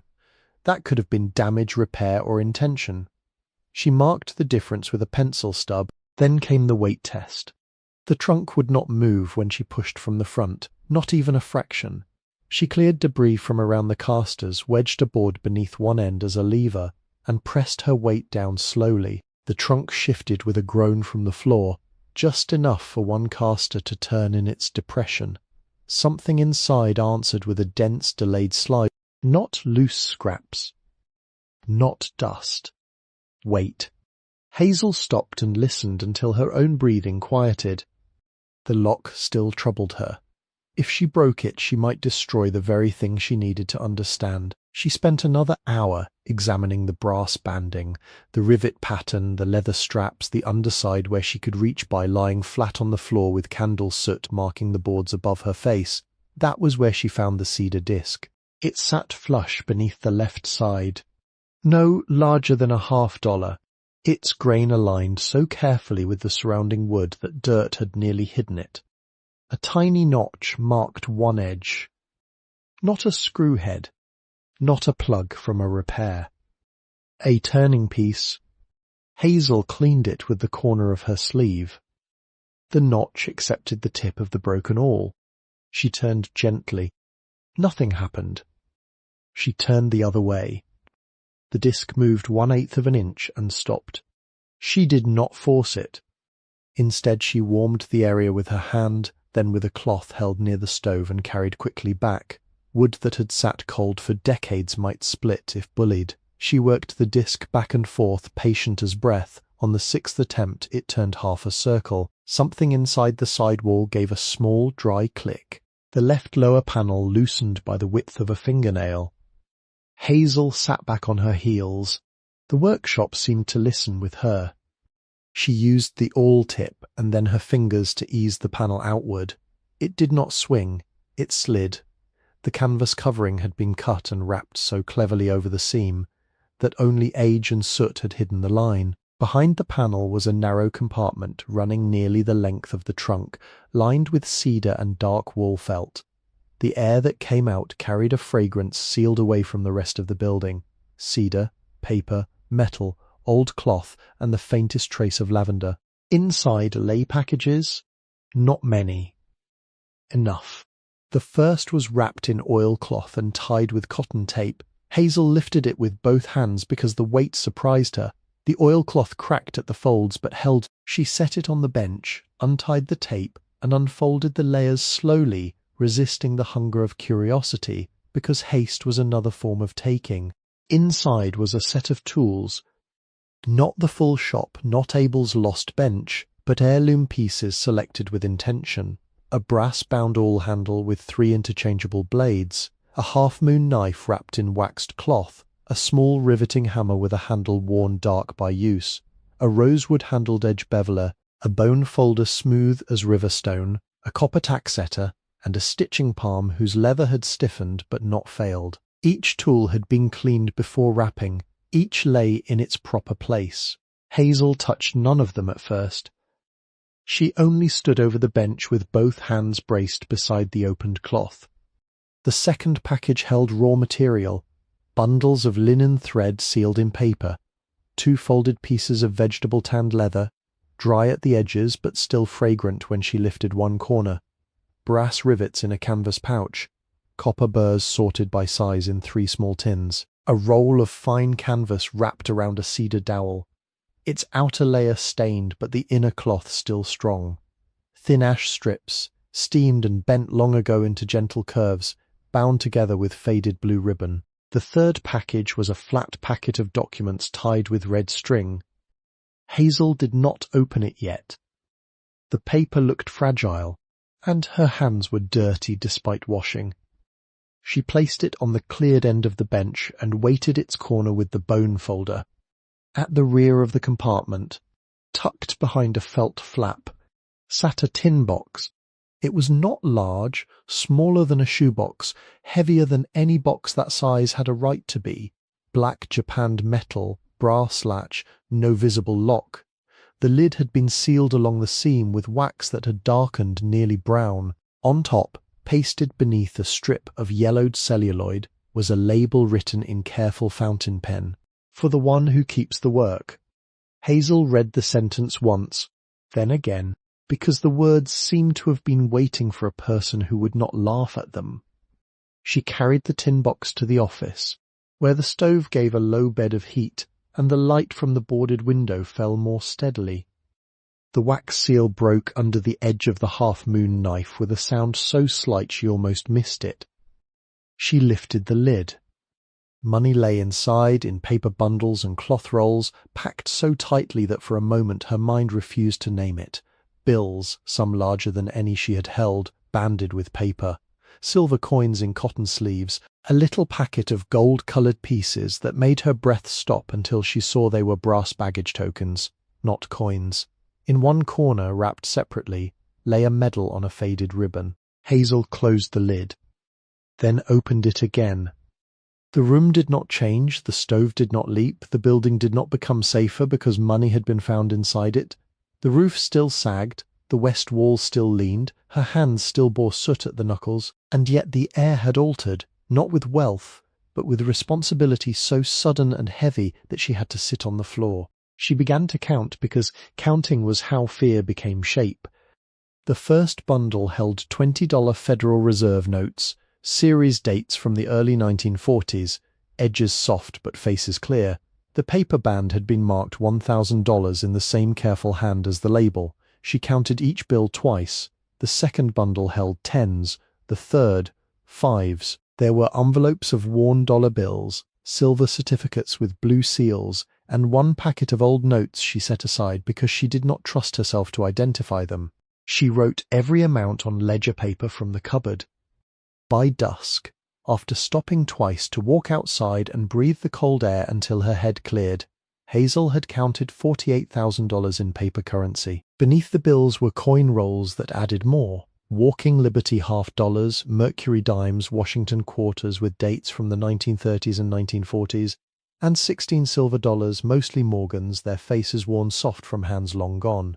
One cloth sleeve held steel pennies from 1943, dull grey and light in her palm, saved perhaps because even small wartime changes had mattered to the person who packed the box.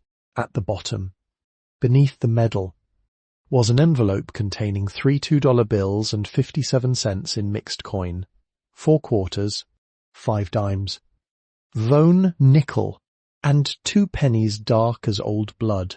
The final written total came to $48,002.57. She looked at the number until it ceased being a number and became weight.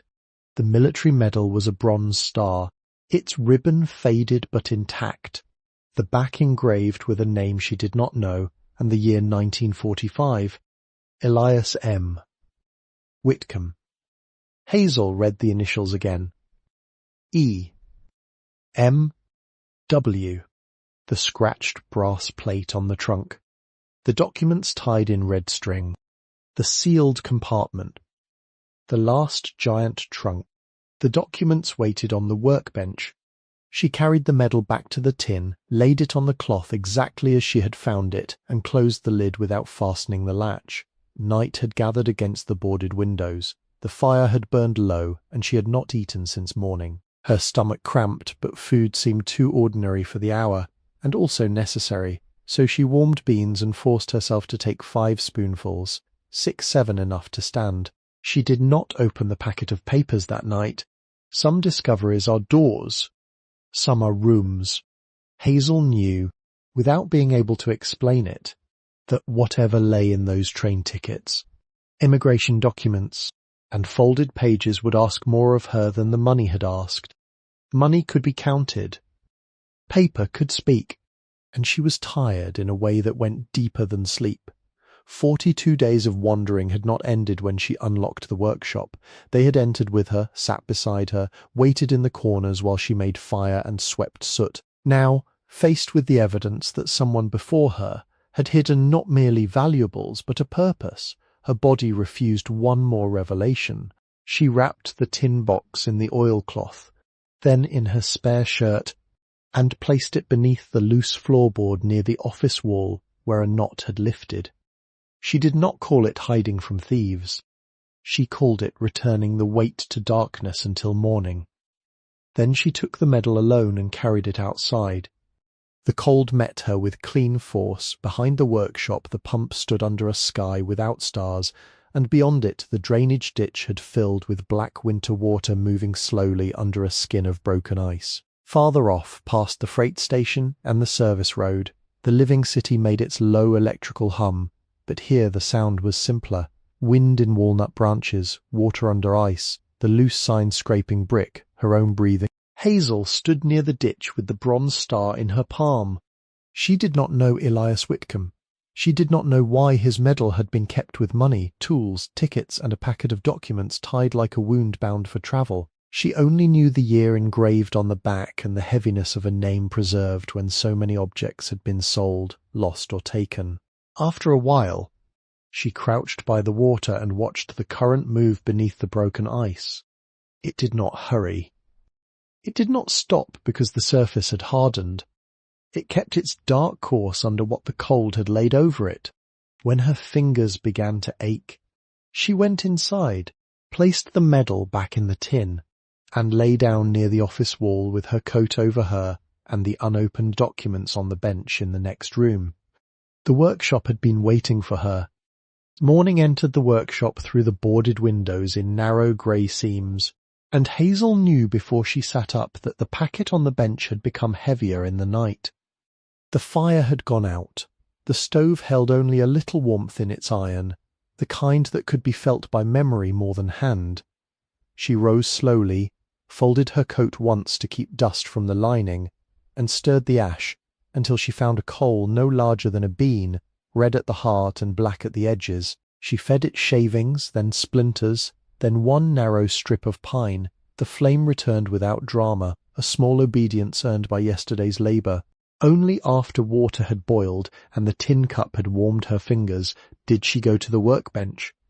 The packet tied with red string lay where she had left it, weighted by the bone folder and dusted overnight by soot shaken loose from the rafters. She washed her hands twice in the enamel basin, dried them on the inside of her spare shirt, and stood with her palms open to the stove heat until the skin no longer felt damp.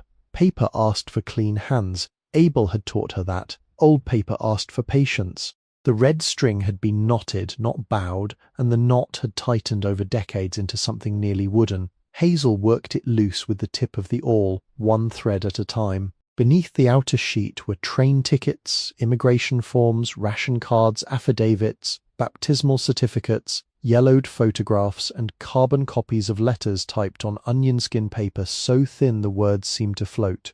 On top of them all lay one sealed envelope. The handwriting stopped her. It was not Abel's, not Thomas's, not any hand she knew directly, and yet something in the slope of the letters struck the same bone in her that Abel's hammer had struck when Mrs. Rourke remembered it. 3 taps, never 4.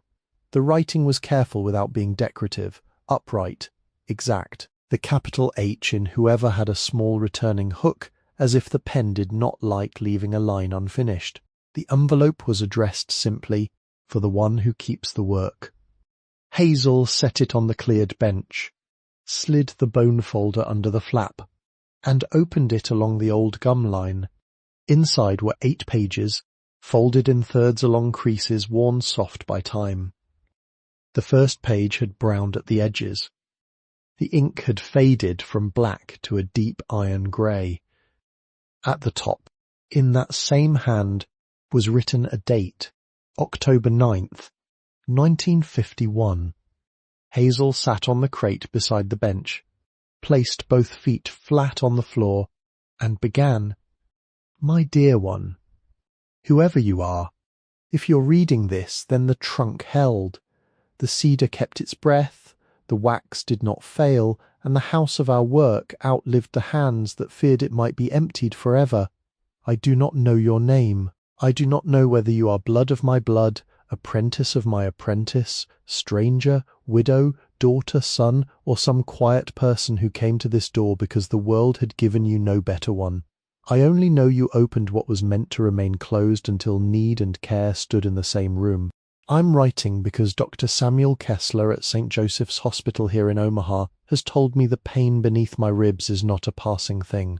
He said the word cancer in the same tone he used to ask whether I had a warm coat for winter. That was kind of him, I suppose. Doctors become practiced at carrying bad news without letting it spill, but even a careful man cannot make such news light. He gives me months if the Lord is generous, less if the bleeding starts again. I have decided not to spend what remains in hospital rooms where the windows do not open. My name is Eleanor Mae Whitcomb, born Eleanor Mae Bellwether on June 3rd, 1896. In this city when Omaha still smelled of stockyards, river mud, coal smoke, and hot iron from the yards. My father was Silas Henry Bellwether, born in 1861 near Muscatine, Iowa, son of Matilda Roan Bellwether and Jonathan Bellwether, who came west by wagon after the war between the states and repaired wagon trunks before there was any money in railroad cases. Jonathan's father, Amos Bellwether, spelled without the second A in those days, was born in 1809 in Lancaster County, Pennsylvania, apprenticed to a cooper and a chest maker, and brought from there the habit of bending wood with steam rather than cutting away all its strength. The fourth name I give you is Ruthie Bellwether, Amos's mother, born Ruth Adler in 1788 near Bethlehem, Pennsylvania. Family record says she made canvas covers for travelling chests and could sew wet cloth so tight it dried like a drumhead. She crossed no ocean, fought no battle, and signed no deed that I ever found. Yet every trunk our family made carried her lesson. Cloth must be pulled square, corners must be protected, and a handle is not ornament, but a promise to the hand that trusts it. This workshop began in 1909, when my father leased the rear freight building from the Gibson line and set his bench, where the long bench stands now. He chose the place because baggage moved through Omaha like a second river. Immigrants, soldiers, salesmen, nurses, widows, children sent to cousins, brides with hat boxes, farm boys leaving for cities, city boys returning poorer than they left. They all came through with something strapped, locked, tied or mended. We repaired what we could. We made new when we must. We never called a trunk finished until it could be lifted by one handle without shame. The day the trade began to close was May 14th, 1946. I write the date because some endings deserve their marker. That morning, the Union Pacific Baggage Office returned 27 trunks marked undeliverable from war shipments and refugee transfers. Men had come home with duffels, not wardrobes. Families had gone west with cardboard.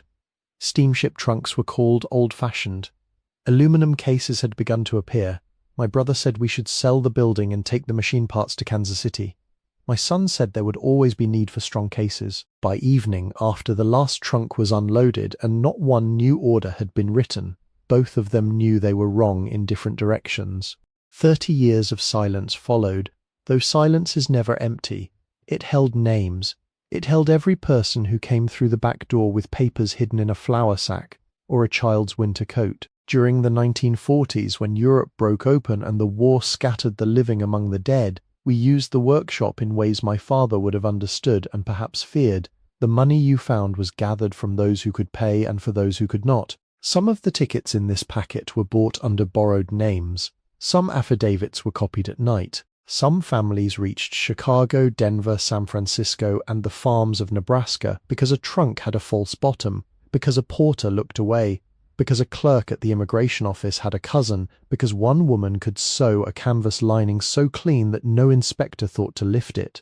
I do not say this to make heroes of us. We were frightened most of the time.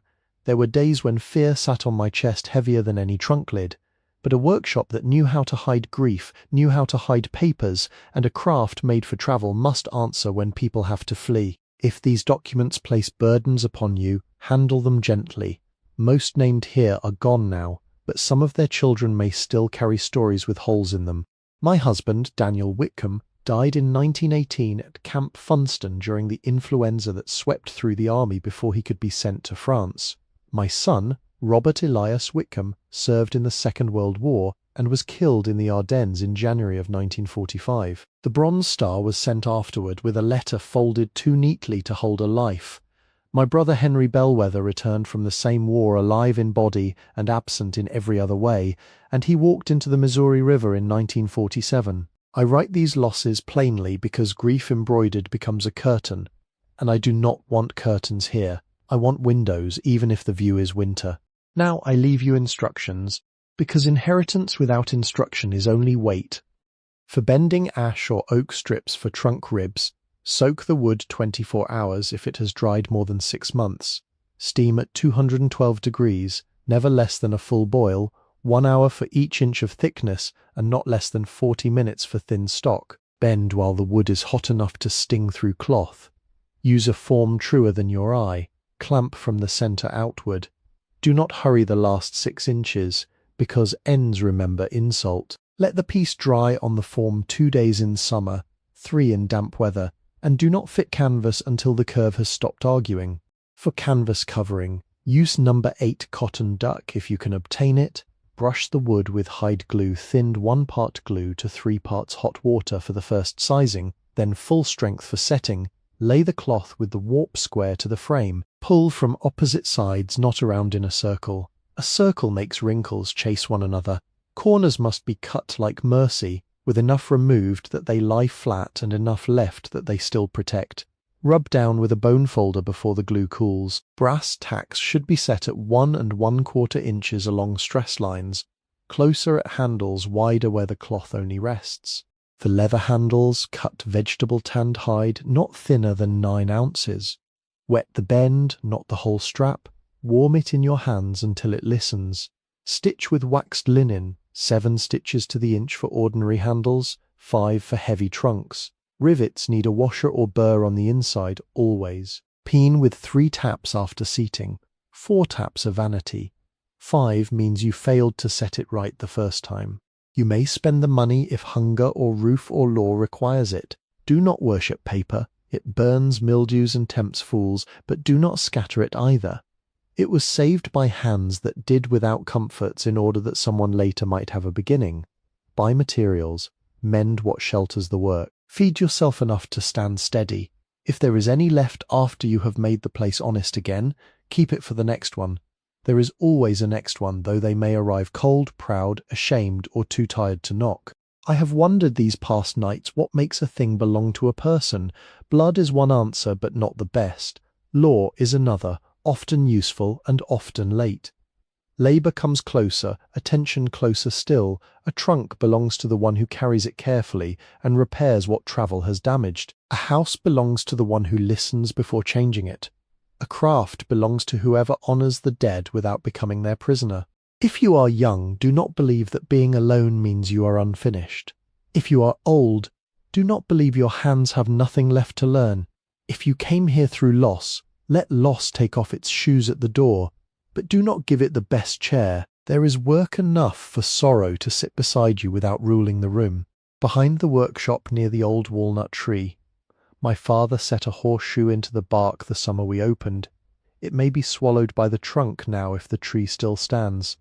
Beneath that tree we buried shavings from the first trunk and ashes from the first winter fire. I used to think beginnings stayed where we put them. I know better now. Beginnings travel.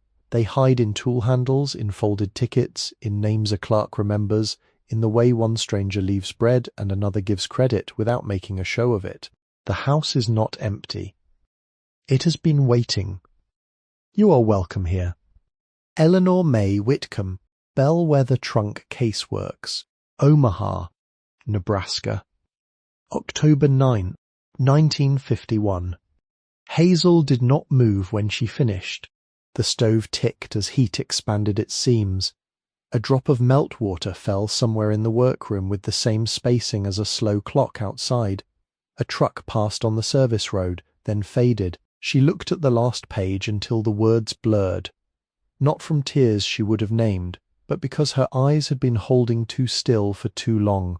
She read the letter a second time. This time she stopped at the instructions, tracing each line with one clean finger held just above the paper. 212 degrees, 1 hour per inch, clamp from the centre outward. 3 taps, never 4. Some knowledge arrives as fact, some arrives as a hand placed on the shoulder after decades of weather. When she was done, she folded the pages along their original creases. Not new creases, not her own. She let the paper remember how it had been kept, then slid it back into the envelope without sealing it. The packet of tickets and forms remained on the bench, still tied loosely, and for now she did not sort them. There would be time to read names when her own breathing had steadied. She took the envelope, the bronze star, and Abel's brass thimble outside. The back door scraped over the threshold, then opened into a morning that had brightened without becoming warm. Sunlight rested on the freight station roof and struck the top rail of the abandoned spur so that a thin line of silver ran between weeds. The hand pump cast a blue shadow across the snow. Beyond it, the walnut tree stood in the rough yard, larger than she had noticed before, its trunk divided low and its bark furrowed deeply enough to hold old weather in every seam. Hazel walked toward it carefully, watching for ice hidden beneath leaves. The horseshoe was there. At first she missed it because the tree had nearly swallowed the iron. Only the lower curve and one nail head remained visible, dark against bark, drawn inward by decades of growth. It sat at shoulder height, tilted slightly as if some hand had set it there in haste, and the living tree had spent years deciding whether to keep it. Hazel touched the exposed iron with 2 fingers. It was cold, rough, and real. Beneath the snow at the base of the walnut, she found no marker, no stone, no carved initials, only roots, frozen leaves, and the uneven ground where shavings and ashes had once been buried. That seemed right.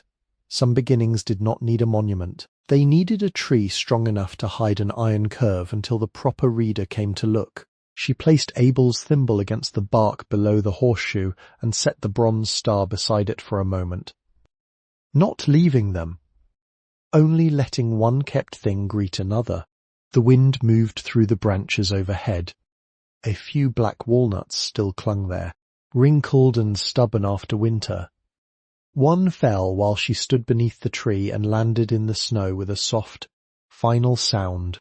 Back inside, Hazel searched the drawers near the office counter until she found a candle shorter than her thumb, wrapped in wax paper and tucked inside an old tobacco tin. The wick had yellowed. The wax was cream-coloured and faintly warped where summers had softened it and winters had tightened it again. On the tin lid, someone had scratched 1962 with a nail point. She did not know whether it would burn. She set the old candle in a rusted bottle cap, placed it on the workbench beside the letter, and lit it from the stove with a splinter. The wick took slowly, drawing flame down into itself until the wax began to shine. Then it steadied. A 60-year-old candle, perhaps older, gave the room a trembling circle of light no wider than a bowl. In that light, the tools from the oilcloth seemed less like relics and more like sleeping instruments. The half-moon knife, the awl handle, the riveting hammer, the bone folder, the stitching palm. Hazel arranged them in a row, not because she was ready to use them, but because disorder after a letter like that felt careless. Each tool cast its own short shadow. She thought of the chain the letter had named, not as a grand design but as small acts that had survived because one person had refused to make another's burden heavier. Mrs. Rourke, who had read the warnings aloud and still slid the key across the county counter. Mr. Klein, who had turned charity into credit so Hazel could accept it without lowering her eyes. The librarian with the shiny cardigan elbows, drawing the walking route and circling the dangerous part twice. The woman in the red knit cap, leaving wool socks and departing before thanks could make them difficult. Mrs. Alvarez at the shelter, washing Hazel's hair in a utility sink without speaking of shame. Even the old man with the coffee can, telling her that the roof talked in a wind. None of them had rescued her. That was not the shape of it. They had each placed one board across a ditch. To anyone listening now, maybe you remember a kindness like that. Not a grand rescue, not a miracle, not a sum of money that solved every hard thing, but a modest act you still carry, because it came at the exact hour you needed it. A sandwich left without questions, a ride through rain, a nurse who spoke softly, a neighbour who shovelled your steps before you woke, a teacher who saw that you were hungry and called it extra lunch by mistake so no one would stare. Tell us about that small kindness if you can. Sometimes the quietest mercy deserves to be named because somebody out there may be waiting to learn that small things can hold. Hazel did not say any of this aloud. The workshop held enough voices for one morning. She spent the afternoon reading only the first few documents, stopping whenever a name seemed to ask more care than she could give. There was a ticket from Omaha to Chicago dated November 1941. A typed affidavit for a woman named Miriam Rosenfeld and 2 children, a baggage transfer slip with 3 names written over erased ones, a baptismal certificate from Prague folded around a photograph of a boy in a wool cap, a letter from Denver saying arrived safely, no need to answer, God keep you. She placed each page on a clean cloth, wrote a brief note on ledger paper, and returned it to the stack. No hurry. No display. No claiming stories before she had earned the right to hold them. As evening came down, she banked the fire more carefully than the night before. The candle burned to a little pool and went out on its own. Hazel let the smoke rise and vanish. Then she wrapped the letter in its envelope, the tools in their oilcloth, the medal in its cloth, and placed them beside her sleeping place near the front office wall. The tin box went beneath the loose floorboard again, but the letter stayed within reach. She lay down fully dressed as before, but the floor beneath her no longer felt like a public place she had borrowed against being chased away. It was still hard, still cold at the edges, still uncertain in every practical way. Yet beside her rested a handwriting from another century, a thimble from a dead uncle, a medal from a soldier returned by mail, and tools chosen for someone who might arrive with clean enough hands and enough need to listen. Before sleep took her, The roof clicked once in the wind. Hazel opened her eyes, listened, and did not fear the sound. The first snow of December arrived on the 4th day of the month, 6 inches by noon and a 7th after dark, laying itself over the freight spur, the walnut roots, the service road, and the broken platform of the station with the equal hand of weather. Hazel woke to the silence before she saw the white. Snow changes a building before it changes the ground. It softens every outside sound and makes each inside fault more plain. The drip above the workbench had stopped during the night, but the roof had begun another language under the weight, a low complaint along the west rafters where water had pooled for too many seasons, and the patched tar paper had curled back from the seam. She stood in the workroom with her coat buttoned, holding the lantern she had cleaned and fitted with a wick from Klein's, and watched the ceiling. One flake came through. It drifted down from a black opening near the chimney, passed through the lantern light, and landed on the bench beside the bone folder, vanishing into a dark point of moisture. A roof that could admit one flake would admit weather by the bucket when thaw came. The letter had allowed spending for hunger, roof, or law. Roof had become law. She read the roofing chapter of Mr. Klein's repair booklet 3 times before walking into town. The first reading frightened her because the drawings showed a neat farm roof with straight rafters and a smiling man setting shingles under a clean sky. The second reading helped because the words beneath the drawings were more honest than the pictures. Determine span, locate rot, replace or sister weakened members, maintain overlap, never trust felt to carry what wood has refused. The third reading gave her a list, and a list was something a tired mind could carry. She measured the roof from inside first, because climbing outside under snow would have been foolish. The workshop was 42 feet long. The roof ran 28 feet across, low-sloped but still pitched enough to shed if the surface were true. She climbed the ladder only far enough to check the overhang, counting paces below and then confirming with a length of rope marked by knots. The west half had failed worst, roughly 22 by 14 feet, but patching only the worst part would leave the next seam waiting to punish her. Mr. Klein's booklet said a patch should end where sound material begins, not where hope runs out. She calculated on ledger paper at the front counter.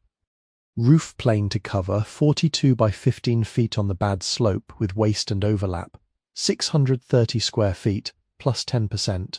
She wrote 700 3-tab asphalt shingles, 3 bundles per square. 7 squares meant 21 bundles, but Mr. Klein narrowed his eyes at the number and said she would lose some to cuts, cold breakage, and inexperience.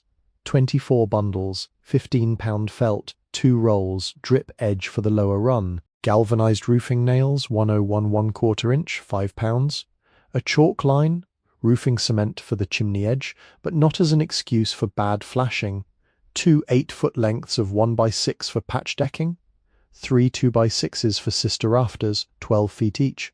Hazel wrote the figures exactly, then looked at the total without speaking. Mr. Klein let the silence stand. Outside the hardware store window, snow slid off the awning in a soft sheet and broke over the stacked ice melt bags. The store smelled of kerosene, wet boots, metal drawers, and coffee.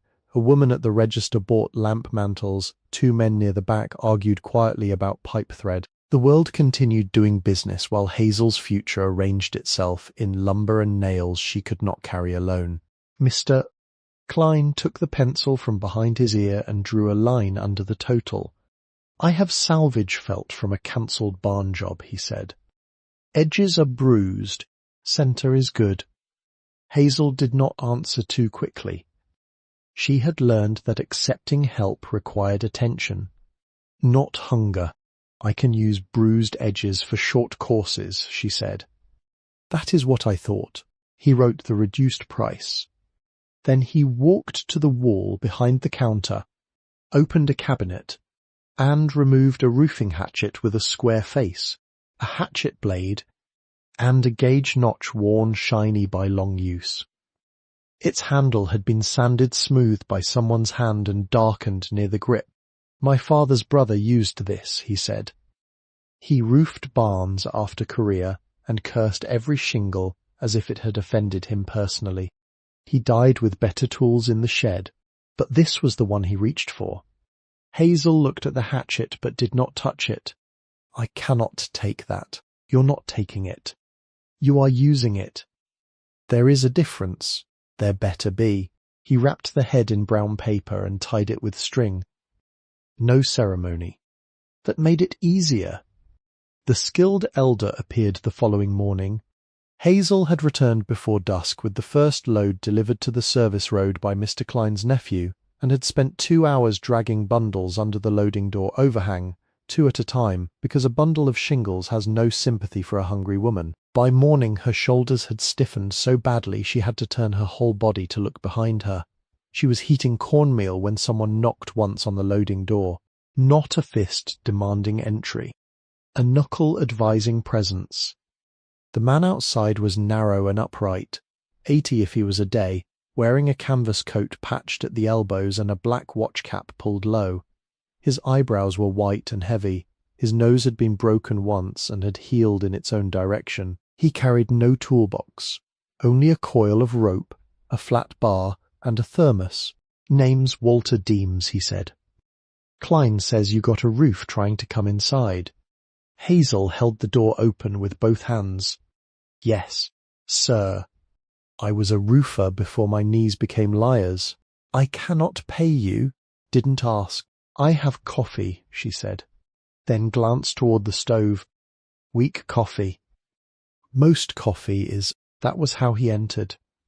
Walter Deems would not take money, would not eat her food, would not sit in the better chair because there was no better chair, and because he said sitting made his knees think the day was finished. He walked the inside first, looking up more than down, tapping rafters with the flat bar and listening to the dullness in the wood.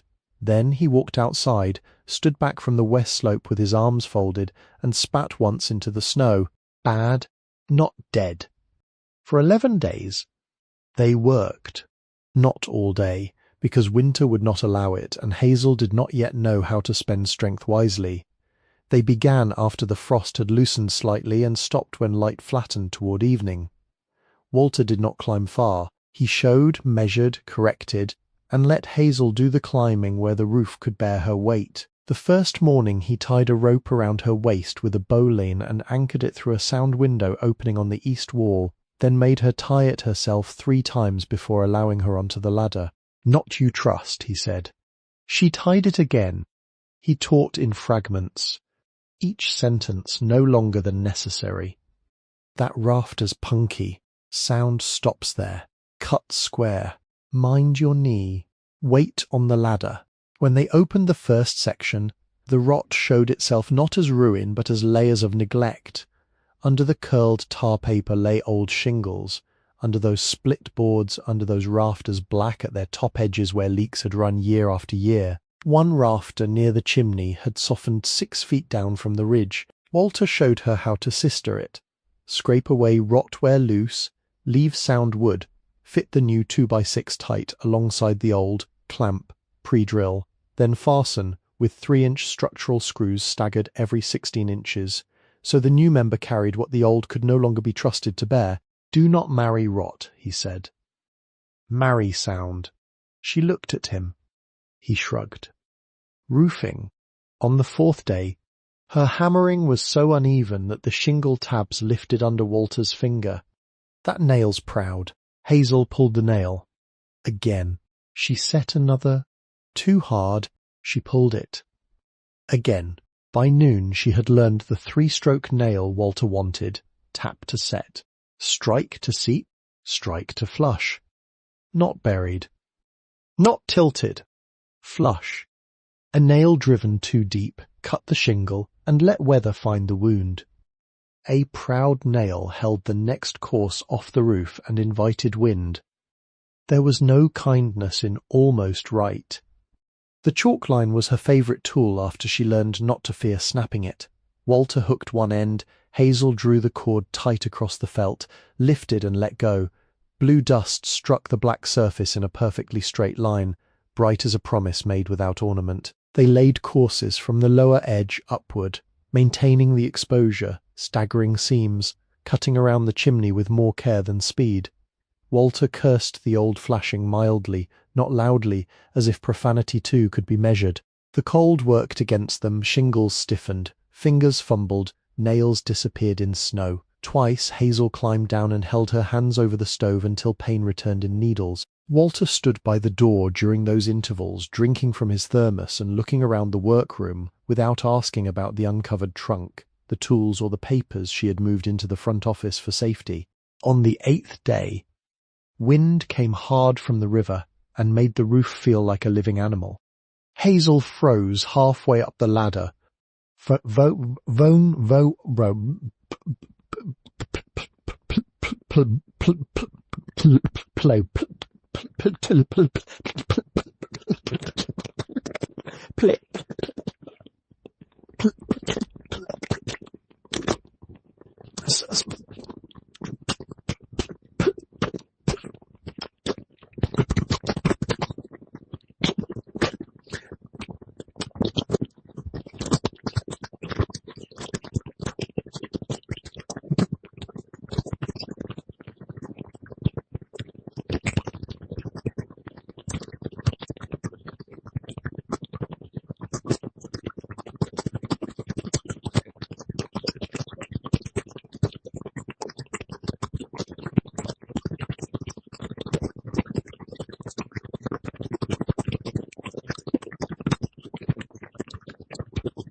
Walter saw it without naming fear. "Look at my hand," he said. She looked down. His hand rested on the ladder rail, brown and scarred, steady as a post. "Now climb." She climbed. By mid-December the west slope had a new dark surface laid straight from the ridge to the drip edge, with tight felt beneath replaced decking where needed, 3 sistered rafters, and a chimney edge sealed as honestly as could be managed before deeper masonry work. It was not a new roof. It was a rescued roof. There is a difference, and rescued things sometimes know more about weather than new ones. Walter stood in the snow below and looked up at the finished work. "Won't win a prize," he said. "No, sir." "Won't leak much." Hazel smiled with only one side of her mouth because her lips had cracked. "That is better than a prize." He handed back the roofing hatchet. She held it out to him. But he shook his head. "Klein lent it to you. I'm done." "You are not." Then he walked toward the service road, his boots leaving narrow, exact prints in the snow, and did not look back.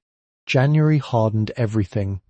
The snow left by December thawed in grey strips along the road, froze again at night, and turned the yard behind the workshop into a crusted field that broke underfoot with a sound like crockery. The chimney, which had behaved well enough for small fires after cleaning, began to show its deeper trouble once real cold settled into the bricks. Spalling faces loosened from the outer courses. Mortar at the rear corner crumbled to powder when Hazel touched it. On the worst mornings, Pale dust gathered on the stovepipe collar, shaken loose by the wind moving across the short stack above. A chimney can appear upright and still be losing its memory. Hazel carried 3 brick fragments to Klein's wrapped in newspaper. "Mr." Klein set them on the counter, pressed one between thumb and forefinger until the face flaked away, and frowned. "Freeze thaw," he said. "And bad patch mortar sometime after the war. Can it wait until spring? Can you go without fire until spring?" "No." "Sir." "Then the answer is no." He made her read the masonry chapter in the green repair booklet, then brought out another, thicker manual from beneath the counter, one meant for farm chimneys and coal stoves. The instructions were plain but stern. Remove all unsound mortar to a depth of at least 3/4 inch. Do not smear good over bad. Match soft brick with lime mortar where possible. Use fireclay near heat. Keep new joints damp long enough to cure. Protect from freezing. The materials went on to her account. Hydraulic lime, washed sand, fireclay, a small bag of Portland cement, used only sparingly, Mr. Klein warned, because hard mortar against soft brick behaved like a bully, a pointing trowel second-hand, a joint raker, a stiff brush, a spray bottle, 2 canvas tarps, a mason's line. He wrote ratios on the back of the invoice in block letters. For exterior repointing, 1 part hydraulic lime to 2 and 1/2 parts sand, with a handful of Portland only where weather exposure demanded it. For the firebox collar and inner repair near the pipe, 1 part fireclay, 1 part lime, 2 parts fine sand, mixed stiff, not soupy. "Mortar is not pancake batter," he said. Hazel nodded. "Say it. Mortar is not pancake batter." He seemed satisfied. For 3 weeks she worked in temperatures that stayed mostly in the 20s and sometimes fell lower before dawn. She hung canvas tarps around the chimney corner inside and out to block wind and hold what little heat the stove could spare. She built smaller fires and let them die before working near the pipe, because hot masonry and cold repair did not belong together. She raked joints with the narrow tool until powder and failed mortar came loose in gritty streams. She brushed each seam clean, sprayed the brick lightly, waited, then pressed new mortar deep into the opened joints with the tip of the trowel. It was slow work, slower than the roof, because the roof had allowed visible progress. Bare patch, felt, shingle, line. Chimney work disappeared into seams. A whole morning could vanish into 6 feet of careful repointing, and from across the room it looked almost unchanged. Her hands suffered first. Even through gloves, wet mortar found skin. Bare fingers were sometimes necessary for shaping a joint where the trowel could not reach. Every 15 minutes the numbness crept in, beginning at the tips and moving down as if her hands were being erased. She would stop, stand by the stove and hold them near the iron without touching it, waiting for pain to return. Pain meant the blood had come back. Pain was useful information. On the 5th day, the old man from the driveway appeared at the loading door, carrying a coffee can of sand. "Found this in my shed," he said. "Clean enough." Hazel recognized his voice before his face. "You warned me about the roof." Roof was louder then. He set the can down. "I'm Hazel Bell, Emmett Shaw." He tipped his cap slightly, looked toward the chimney repair, and nodded once. "Do not make those joints pretty too early." "No, sir." Pretty mortar cracks. He left before she could offer coffee. That advice proved true. The first batch Hazel mixed too wet because wet mortar looked obedient. It slid from the trowel, filled the joint smoothly, and then slumped 10 minutes later into a shallow grin that made the whole seem weak. She scraped it out and began again, cheeks hot despite the cold. The second batch held, stiff, pressed hard, packed back, then tooled after it had thumbprint firmness not before. She learned the feel of proper mix in the wrist. The trowel should lift it without dripping. The mortar should cling, but not like paste. It should press into the joint and stay where told. Like many honest things, it resisted just enough. The chimney outside required a ladder set on frozen ground, and she hated that part. Walter had not returned, but his rope remained, and she tied the knot he had made her practice. She removed 3 failed bricks from the upper course and reset 2 with their sound faces outward. Replacing the worst with salvaged brick, Mr. Klein had taken from a demolished bakery oven. Those bricks were darker, fired hard, and still smelled faintly of ash when wet. Each evening she covered the repair with canvas and banked a little warmth near the wall. Each morning she uncovered it and checked for frost damage, tapping lightly with the trowel handle and listening. Once, after a night that dropped to 12 degrees, a joint near the exterior corner had gone pale and crumbly. She cut it out without complaint. The building did not owe her mercy because she was tired. By late January, the chimney stood not beautiful, not new, but held. The test fire came on the 27th, after 3 days of curing and 1 day of waiting because the wind had shifted wrong. Hazel cleaned the stove, checked the pipe joints, opened the damper, and twisted 1 strip of newspaper. It smoked and rose. She lit kindling. The first flame drew clean. No smoke folded back into the room. No soot smell deepened along the collar. The fire climbed, caught, and settled. Outside, she walked through the snow to look at the stack. A thin, steady line of smoke rose from the repaired chimney and moved east, pale against the winter sky.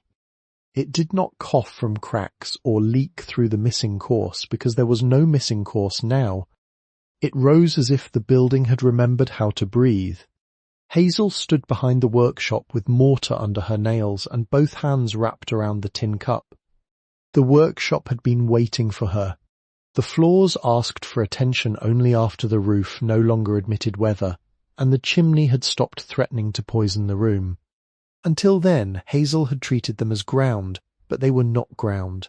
They were white pine planks, hand-cut in long boards of uneven width, fastened with rose-head nails that had been driven by someone who understood spacing without measuring every time. Under decades of soot, oil, boot grit, spilled glue, mouse traffic, and ash, the wood had kept a record of the shop's labour. Near the bench, dark crescents marked where workers had stood. By the stove, a round burn scar showed where a coal had once escaped and been stamped out. In the office, chair legs had worn shallow bowls into the surface behind the counter. She did not want to erase that history. She wanted to make it livable. Mr.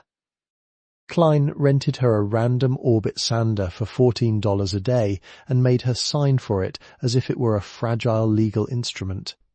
You gouge with it. It gouges back, he said. I have never used one. That is why you will start where a rug can hide your sins. He sold her sanding discs in 3 grits, 80, 120, 22. Not too coarse, he warned, because pine was soft and old board softer at the summer grain. He also sold her dust masks, though she used each one longer than recommended, brushing it clean and hanging it by the stove between passes. For finish, he advised a blend already on his shelf, tung oil and boiled linseed oil, cut for first coat with mineral spirits, then fuller coats after, each with time to cure. No polyurethane, he said, unless she wanted the floor to look like a bar top and fail at the edges. The first day of sanding taught her humility before noon. She cleared the front office completely, stacking broken glass, ledger paper, empty jars, tools and supplies in the workroom. Then she began in the far corner behind the counter, as instructed, guiding the sander with both hands. It jumped at first, skittering over a nail head she had missed, and leaving a pale, ugly crescent in the grime. Hazel shut it off, sat back on her heels, and breathed dust through the mask. Then she fetched the nail set. Every proud rosehead nail had to be addressed, not driven deep, not destroyed, only seated enough so the sander would pass without tearing itself apart. She moved board by board with hammer and nail set, tapping each head down a fraction. Some nails rang clear, some answered dull. 2 bent and had to be eased out with pliers, their black shafts leaving narrow holes she later filled with slivers of pine and glue. The 80 grit pass revealed colour beneath filth. Not bright, not fresh, something better. Dark honey where foot traffic had spared it.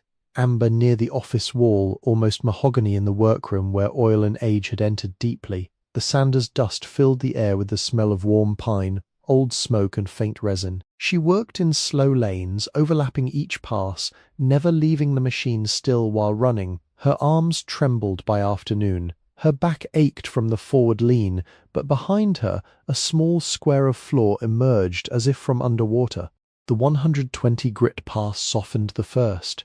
Scratches settled, edges blended. In the workroom she sanded around the burn scar rather than through it, feathering the surface so the mark remained visible but smooth. At the long bench she left the deepest boot-worn hollows. They belonged to the people who had stood there before the shop became hers. Ownership did not require erasure. The 220 grit pass was nearly tender.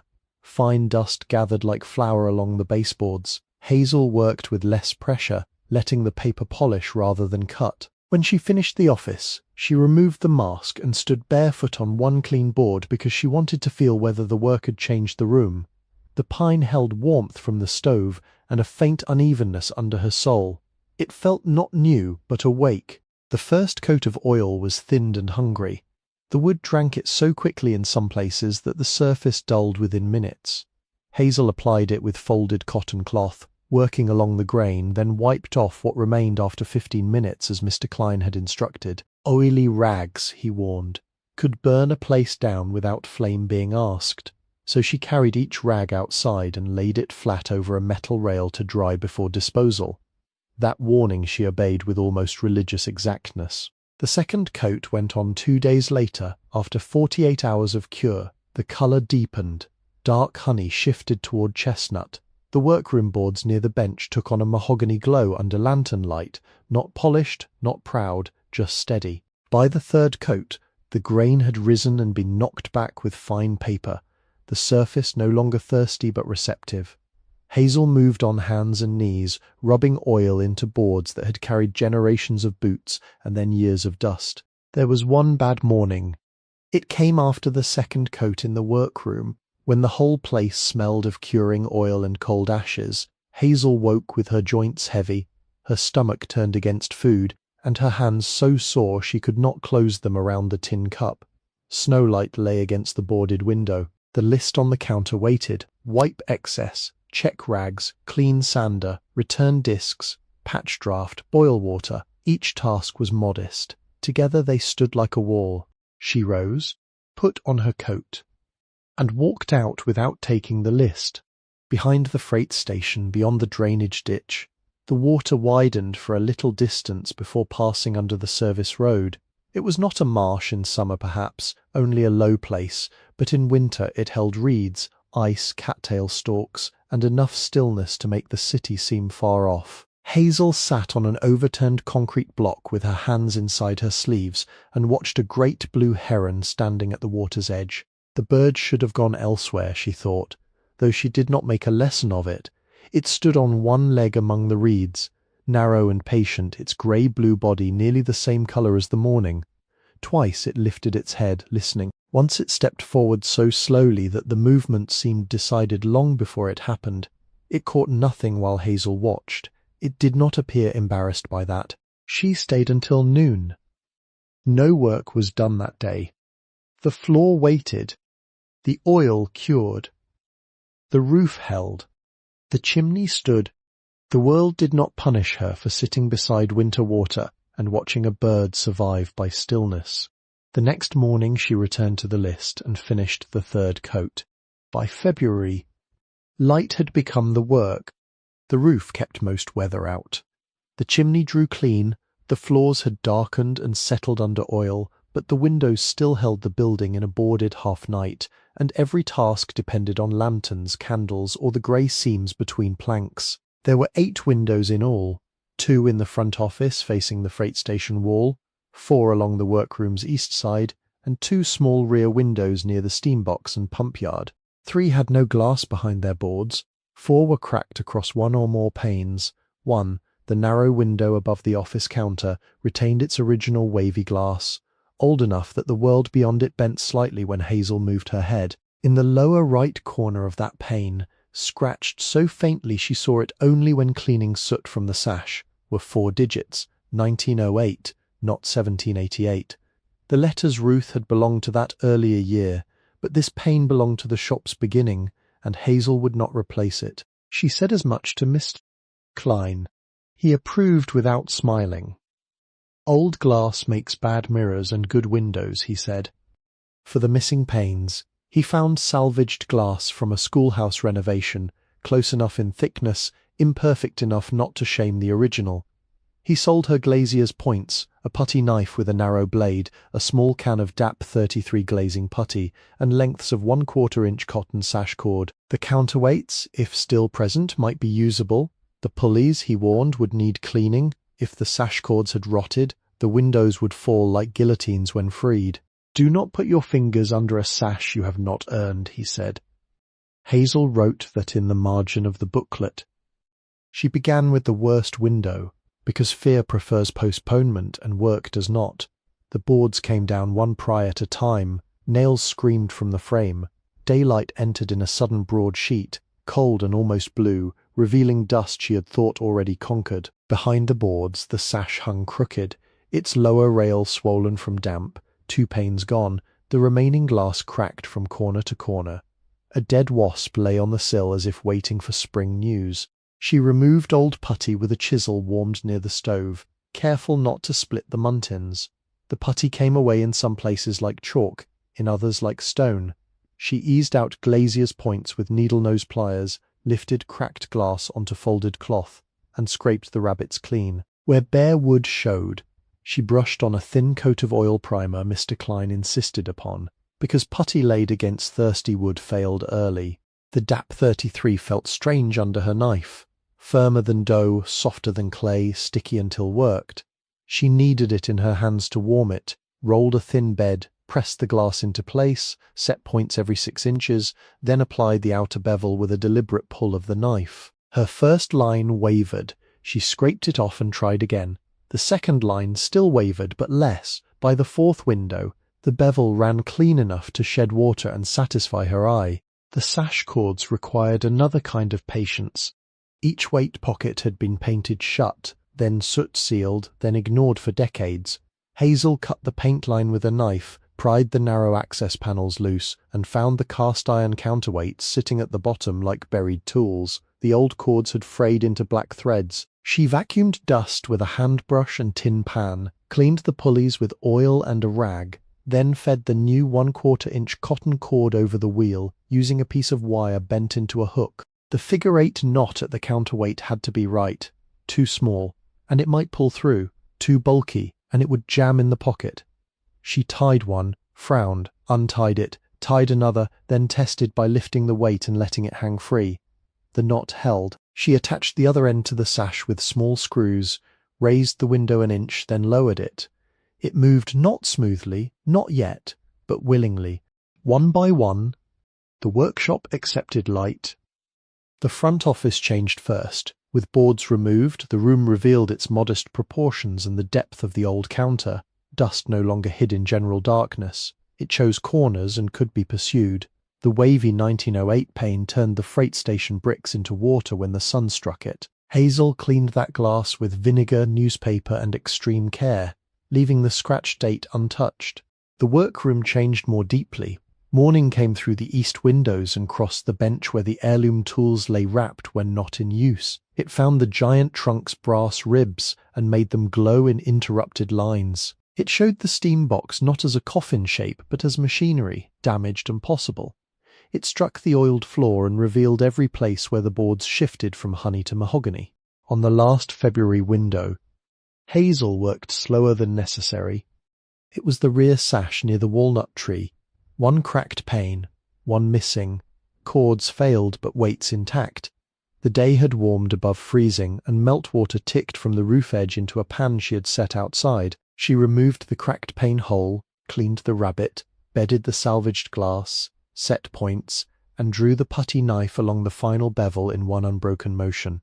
Outside, a chickadee landed on a walnut branch close to the glass. Hazel stilled. The bird tipped once, black cap sharp against the pale afternoon, then pecked at something in the bark near the swallowed horseshoe. Its body weighed almost nothing. The branch barely moved. For several seconds, Hazel and the bird occupied opposite sides of the repaired window, each held by the new clarity between them. Then the chickadee flicked away toward the freight station roof. Hazel looked at the putty line, the sash cord, the glass, the branch beyond, the iron curve still held by the tree, and the room behind her filled at last with working light. She cleaned her knife on a rag, laid it on the sill, and lowered the sash until it met the frame with a soft wooden click. No applause, no witness beyond a bird and a winter tree. That was enough. By late February, the workshop had begun to show where it had been holding itself together out of habit. The walls, once hidden beneath soot and poor light, revealed their own map of strain. Around the chimney 3 patches of plaster had failed in uneven islands, exposing hand-split oak lath beneath. The lath was not uniform. Each strip bore the slight wavering line of a blade, rather than a sawmill's clean sameness, and between the strips, the old plaster keys still clung in places like hardened fingers gripping from behind. Horsehair showed in the broken edges, dark and wiry, proof that the wall had been made by people who understood that lime needed something to hold when buildings breathed in winter and swelled in rain. Hazel might have covered the failures with sheetrock if she had wanted only a flat wall, but by then she had lived long enough inside the building to know that a flat wall was not always an honest one. Mr. Klein had plaster advice, but no romance about it. He led her to the back corner of the hardware store where old bags, salvaged tins, partial rolls, and odd materials lived until some person with an odd need came looking. From a high shelf, he took down a paper sack tied with twine and marked in his father's hand, "Clean horsehair, 1950s, dry." The bag gave off the faint smell of barn lofts and time. "Been waiting for somebody stubborn," he said. "I have become available." He did not smile, but the corner of one eye creased. He sold her lime fine sand, a small amount of gauging plaster for the finish, and a hawk with one corner bent. The ratios went into her ledger. Scratch coat, lime putty with sand and chopped horsehair, pressed hard through the lath and scored while still green. Brown coat, richer body, 3/8 inch, straightened but not polished, 72 hours before finish if the room stayed above freezing. Finish coat, 1/8 inch, fine, tight, and worked only until it closed. Overworking, Mr. Klein warned, brought water to the face and weakness beneath. "Walls are like people," he said. "You can fuss them past endurance." The scratch coat humbled her immediately. Roofing had weight. Chimney work had cold. Flooring had dust. Plaster had timing, and timing could not be bullied. She misted the lath lightly so it would not steal water too quickly, mixed the lime, sand, and horsehair until the material clung to the trowel in a rough mass, then pressed it through the gaps with the full heel of her hand behind the hawk. The plaster pushed through, mushroomed behind the lath, and made keys as it should. Where she was timid, it fell. Where she overfilled, it sagged. The wall accepted firmness and punished display. She scored the surface in diagonal lines before it set, using a bent nail fixed into a scrap of wood. The scratches looked crude at first, then purposeful as the patch filled. They gave the next coat a place to hold. Hazel understood that. Everything lasting needed a surface willing to receive. The brown coat came 3 days later, after she had kept the room warm with low fires and covered the damp work at night against sudden chill. She applied it at roughly 3/8 inch, enough to bring the patch level with the surrounding wall without pretending the wound had never existed. The straight edge Mr. Klein lent her found high places quickly. She shaved them down with the trowel edge, filled hollows, then stepped back. A repaired wall did not need to deny repair, it needed to belong to the rest. On the finish coat, she worked in silence. The mixture was finer, creamier, less forgiving. She laid it thin, Vone 1/8 inch, closing the surface with long strokes. Near the chimney, old wall and new patch met in a seam, visible only if the light crossed sideways. She left it. Some seams were records, not failures.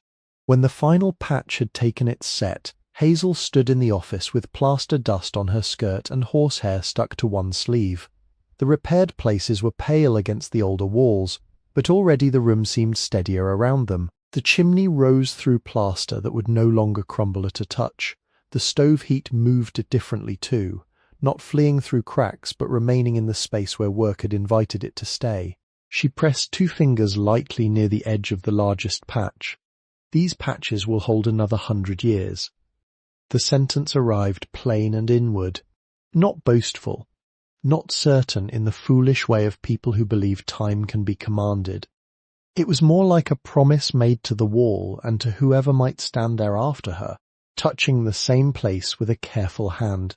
Doris Bell ran the Star Cafe with a pencil behind one ear, reading glasses on a chain, and a white apron that never stayed clean past 8 in the morning. She was not kin to Hazel, though, for the first 2 weeks after learning Hazel's name. She said no relation, I expect, every time Hazel entered, as if the fact pleased her mildly and required periodic confirmation. The cafe sat between the barber shop and the credit union, narrow-fronted and warm, with 6 booths, 10 stalls, and a pie case that gave off its own small authority. Doris moved through it without hurry and without wasted motion. She could refill a cup, correct a supplier, wrap a sandwich, and hear an insult forming in a customer's mouth before the man himself had fully assembled it. Her hair was iron grey, cut at the jaw, and she wore rubber-soled shoes that made no sound on the black and white floor. Hazel first went in to buy coffee after returning the sander. She chose the cheapest item she could justify and held the cup between both hands because February had entered her sleeves. Doris looked at her once, looked at the window where the old freight district lay beyond the far blocks, and brought a bowl of chicken soup with the coffee. I did not order this, Hazel said. No, I cannot pay for it. Then do not. Hazel pushed the bowl back an inch. Doris leaned one hand on the counter. Klein says you are restoring the trunk place. I am making it less dangerous. That is how most restorations begin. The soup stayed. Hazel ate it slowly, every spoonful carrying salt, onion, carrot, and the soft collapse of chicken cooked long enough to forgive the world a little. When she left, Doris handed her a paper bag folded twice at the top. For later, I really cannot. In candles when the shop reopens. The bag held 2 biscuits, a hard-boiled egg, and 1 slice of apple pie wrapped in wax paper. After that, paper bags began appearing on the workshop doorstep every few days, usually before dawn or after dark, always folded the same way, sometimes soup in a jar, sometimes day-old rolls, once a heel of ham wrapped in butcher paper. Doris never mentioned the deliveries, unless Hazel tried to return the jars too clean. Leave some soap for the rest of us, she said. Payment, when Doris allowed the word at all, remained future and impractical. Candles when the shop reopened, a repaired handle on the cafe's old cash drawer, a trunk strap for the pie carrier, something honest, later. By making the exchange imaginary, she allowed Hazel to receive without kneeling under the weight of receiving.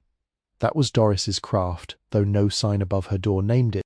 Caleb Shaw arrived with a splitting maul over one shoulder and a Schwinn bicycle laid in the snow beside the loading door. He was 15, perhaps 16, long-limbed and solemn, with hair that refused his cap and ears reddened by wind. Hazel knew his last name before he gave it, because Emmett Shaw, the old man from the driveway, had the same way of looking at a broken thing before speaking, as if the object deserved time to explain itself. Caleb wore work gloves too large for him, and boots with duct tape across one toe. My mother said you need wood split, he said. Hazel looked past him to the bicycle, then to the maul. I have scrap boards. Scrap burns quick. You need chunks. I cannot pay wages. He shifted the maul to his other shoulder. My mother said, the sentence ended there, but not the meaning. About your grandfather, he added after a moment. Hazel did not correct him. Abel had not been her grandfather, but people often give the dead the nearest useful title when gratitude has outlived exact genealogy. What did she say? Caleb looked toward the freight station roof, embarrassed by inherited feeling. Said he fixed a trunk for her people when they came from North Platte. Wouldn't take money. Said they had babies and that was expense enough. Hazel opened the loading door wider. I have coffee. I do not drink it. Soup, he considered. After. He split wood for 3 hours behind the workshop, turning fallen walnut limbs and storm-broken pallet boards into stove lengths. He worked without flourish, set the round, lift, split, stack. When the maul glanced off a knot, he stopped and reset rather than striking angry. His bicycle leaned against the brick wall, one pedal missing its rubber block once. Hazel brought out water, and he drank half the jar in one go, wiped his mouth with his sleeve, and looked ashamed of thirst.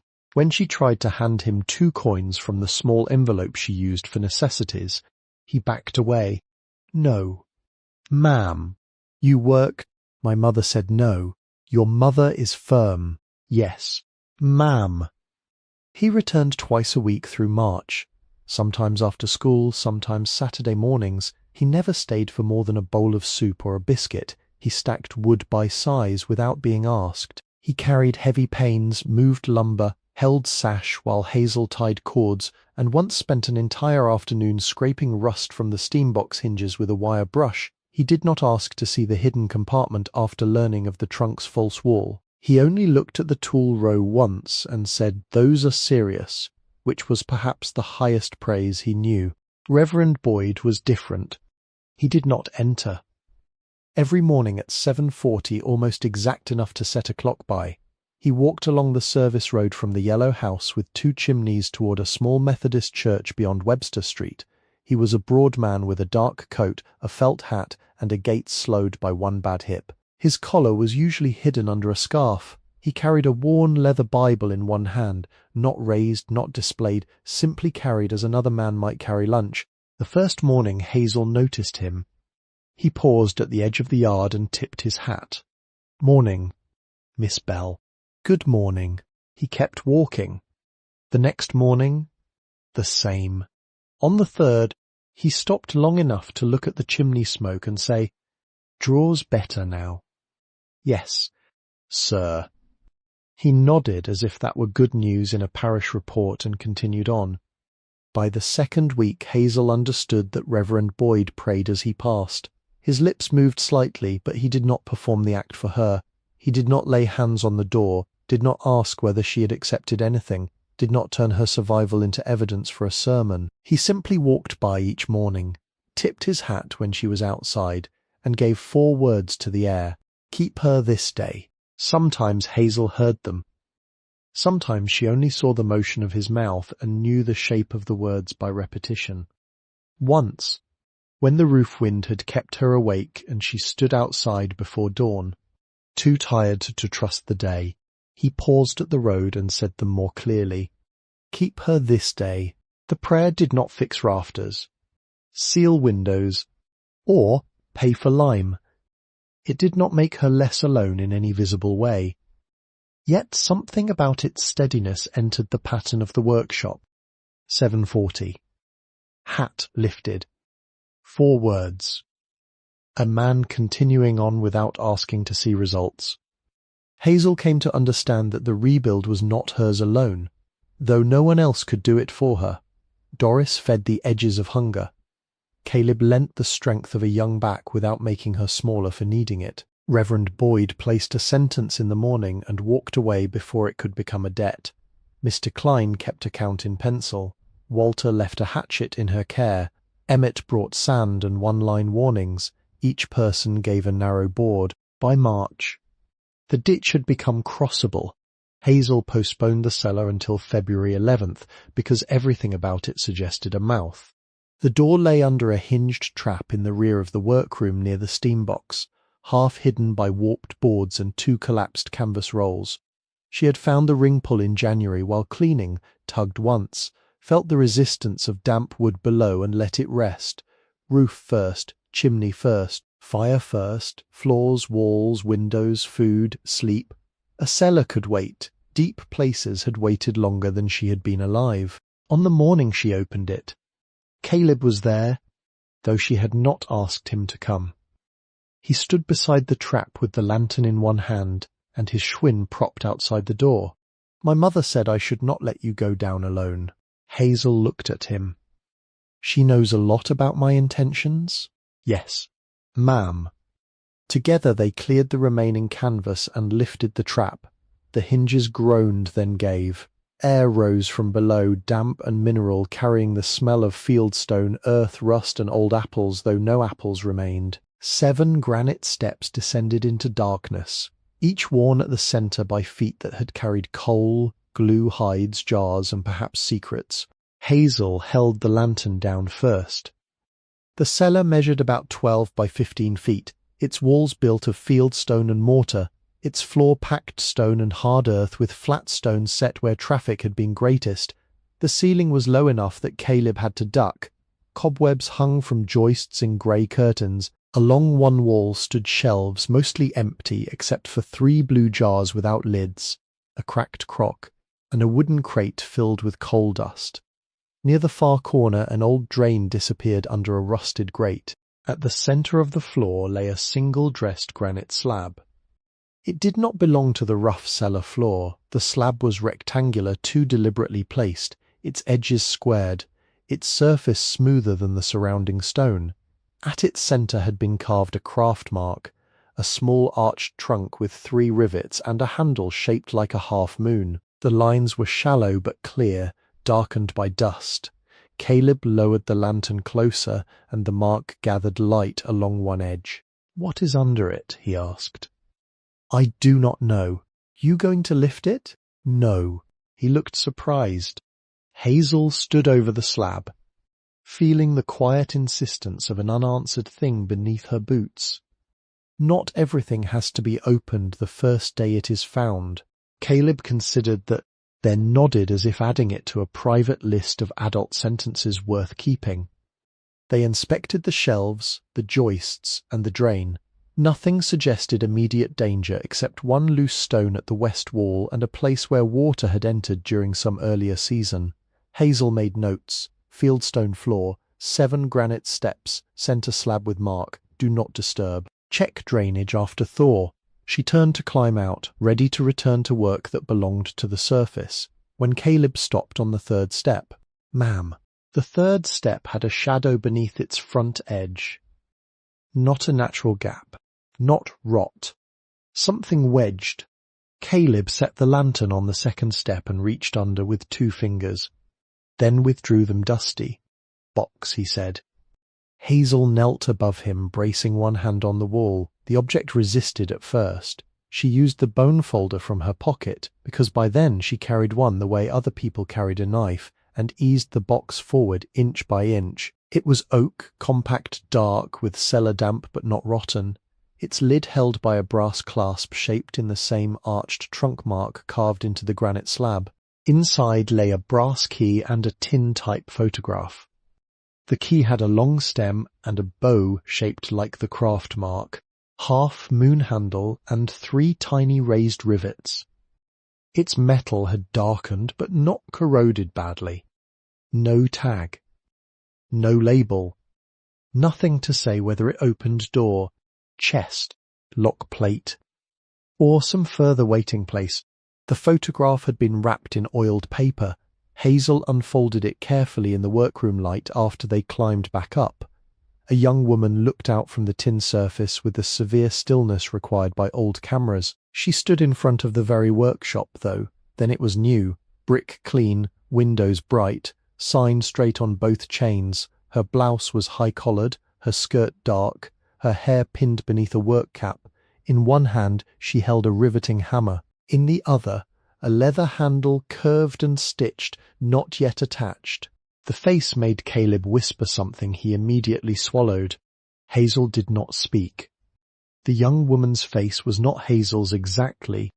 Time, blood, grief, and wishful seeing can play tricks.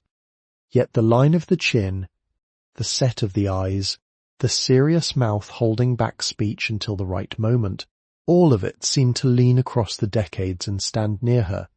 On the back, in faded ink, someone had written, Eleanor Mae Bellwether, daughter of Silas Henry Bellwether, age 25, summer of 1903, The date was wrong for the workshop if the sign in the photograph was real. Perhaps the summer had been misremembered. Perhaps the cottage or earlier shop stood elsewhere and later shared the sign. Perhaps whoever wrote the note had written age correctly and year incorrectly, because memory had already begun its soft mistakes. Hazel did not correct the dead. She only recorded both the inscription and the inconsistency, because respect required accuracy. Caleb looked at the photograph, then at Hazel, then away toward the repaired window. "She looks like she would tell a person to fix their own mistake," he said.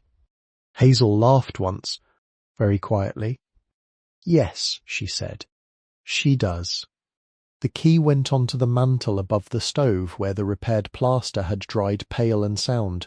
It rested beside Abel's brass thimble, the old candle tin, and one steel penny Hazel had set out to remind herself that even common metal could become strange under pressure from history. She did not know what the key opened. The building did not volunteer the answer. The granite slab waited below, but she did not touch it. Some mysteries are not invitations. Some are instructions in patience. March did not come gently, but it came. The snow retreated first from the service road, then from the south side of the freight station, then from the walnut roots, drawing back into grey ridges filled with cinders, bottle caps, dead leaves, and the green tips of weeds already willing to begin again. The drainage ditch grew loud with snowmelt. Water hurried beneath broken ice, carrying bits of bark and city grit toward the culvert. At night, it could be heard from the workroom when the stove had gone low and the building's own sounds had settled. The walnut tree put out catkins in April, long and greenish, hanging like patient tassels from branches that had seemed dead all winter. Chickadees came often, so did sparrows, one cardinal, and a squirrel that treated the repaired rear window as a personal insult. The horseshoe remained half swallowed in bark, darker now that rain had washed it clean. Beneath it, the ground softened where ashes and shavings had once been buried. Hazel cleaned the steam box but did not repair it. That decision took longer than the cleaning. With the roof, chimney, floor, plaster, and windows steadier, the craft itself began to look toward her from every tool and surface. The awl handle, the half-moon knife, the bent ash strips, the linen thread, the trunk form worn smooth by hands, the letter's instructions copied in her own ledger. It would have been easy to mistake readiness of place for readiness of hand. She resisted. Not this spring. She would order small quantities of material, 1 piece of ash, a yard of No. 8 cotton duck, a scrap of vegetable tanned hide, a few brass rivets. She would spend 1 coin, perhaps a worn $half, after Mr. Klein helped her understand which pieces had no collector value beyond metal and memory. She would practice on samples no larger than breadboards, steam 1 strip, ruin it. If ruin was required, cut canvas, learn the corners, stitch leather, set rivets, make mistakes small enough to survive. The first full trunk could wait. A craft that had crossed generations deserved more than hunger dressed as ambition. In April, she placed an index card in the cafe corkboard at Doris's urging. Not a grand announcement. Not a reopening. Just an honest note in pencil. Trunk and case repair considered. Handles, canvas, hinges, small leather work. Bellwether trunk a case works. Leave message with Doris. Doris read it, pinned it beneath a notice for piano lessons and beside a lost cat flyer, then stepped back. Considered, she said. I am not promising what I cannot do. Good. People promise too much when they need money. Hazel looked at the card, plain and almost shy among louder notices. The building waited through March wind and April rain without complaint. The roof shed, the chimney breathed, the windows held light, the floors bore her steps. On warm afternoons, she opened the loading door and let the workroom air change, soot and lime and oil giving way, slowly to walnut, damp earth and the faint sweetness of cedar from the giant trunk's opened wall.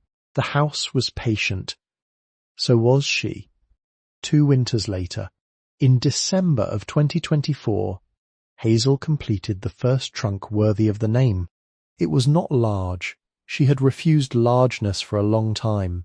though people who heard about the reopened shop sometimes assumed the first finished piece would be a grand wardrobe trunk like those in old photographs, all brass corners and drawers and a mirror inside the lid. Hazel knew better. A beginning that strains to impress can split when no one sees. Her first completed piece was a modest steamer trunk, 30 inches long, cedar-framed, ash-ribbed, covered in number 8 cotton duck, bound with brass, fitted with 2 leather handles stitched by hand. The wood had come from a mill outside Fremont. Straight-grained ash bought after 3 practice strips had failed in the steam box, and one had cracked at the final bend because she hurried the last 6 inches. She had heard Eleanor's warning in the sound of that crack, and had stood still afterward, holding the broken strip as if it were a letter. Ends, remember insult. She wrote the sentence on the wall above the steam box, and left it there. By the time she made the finished ribs, she knew the steam by smell as much as thermometer. A full boil trembled through the pipe and softened the wood until the strip, lifted with gloved hands, bent around the form, not meekly but with a living resistance. She clamped from the centre outward. She waited 3 days in damp weather. She checked the curve each morning and did not flatter herself when it held. Holding was the wood's achievement too. The canvas took 2 attempts. The first wrinkled at one corner because she had pulled around instead of across, chasing the cloth until the error multiplied. She removed it while the glue was still warm, scraped the frame and began again. On the second attempt, the duck lay tight, square and honest. The brass tacks followed stress lines at 1 1/4 inches at the handles closer. The leather had been cut from 9-ounce hide, warmed in her hands, wet only at the bend, stitched with waxed linen at 5 stitches to the inch, because the trunk, though modest, deserved strength. When the final rivet seated, she gave it 3 taps. Never 4. She placed the trunk on the long bench under the east windows and left it there through one entire afternoon, not touching it, not judging it too quickly. Winter light crossed the brass and moved on. The trunk did not look new in the factory sense. It looked made. There was a difference. Its corners bore the marks of hand decisions. The canvas held the slight tension of something fitted, not stretched into submission. The handles returned to shape when lifted. At dusk, Hazel lifted the trunk by one handle and held it 6 inches above the bench. The handle kept its promise. The restored interior had become neither museum nor showroom.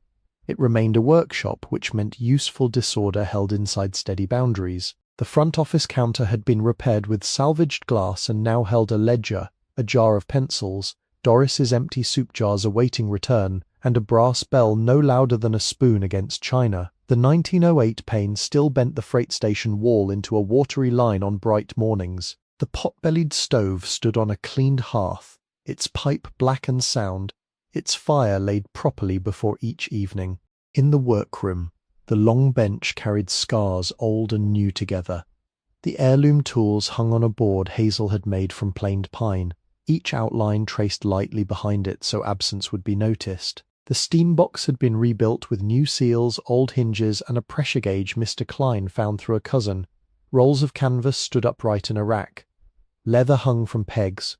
Brass tacks, copper burrs, glazier's points, rivets, needles, and thread lived in labelled tins. The giant trunk remained at the rear, no longer under a tarp, its hidden compartment empty of money but not of meaning. The cellar waited as well, though not forgotten. Hazel had gone down many times since that February morning, sweeping, improving drainage, setting shelves, and checking the fieldstone walls after heavy rain. She had not lifted the dressed granite slab. That mark in the centre floor still held its quiet authority, and she had decided that if it guarded something, it guarded it well enough without her curiosity prying for sport. The brass key with the arched trunk bow stayed on the mantel for nearly 2 years, moved only when she dusted.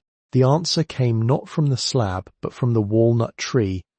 On a mild December afternoon, after the first trunk was finished and before she had found the courage to wrap it for the woman who had ordered it, Hazel went outside to gather fallen branches for kindling.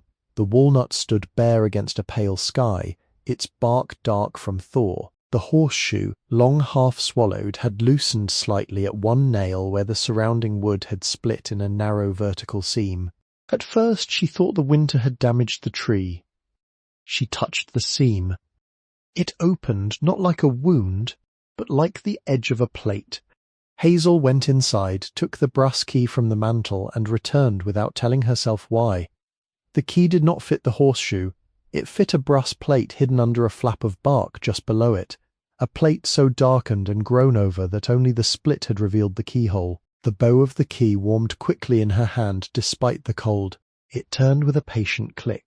A small door, no wider than a book and curved to match the trunk, loosened in the walnut side. Hazel stood very still.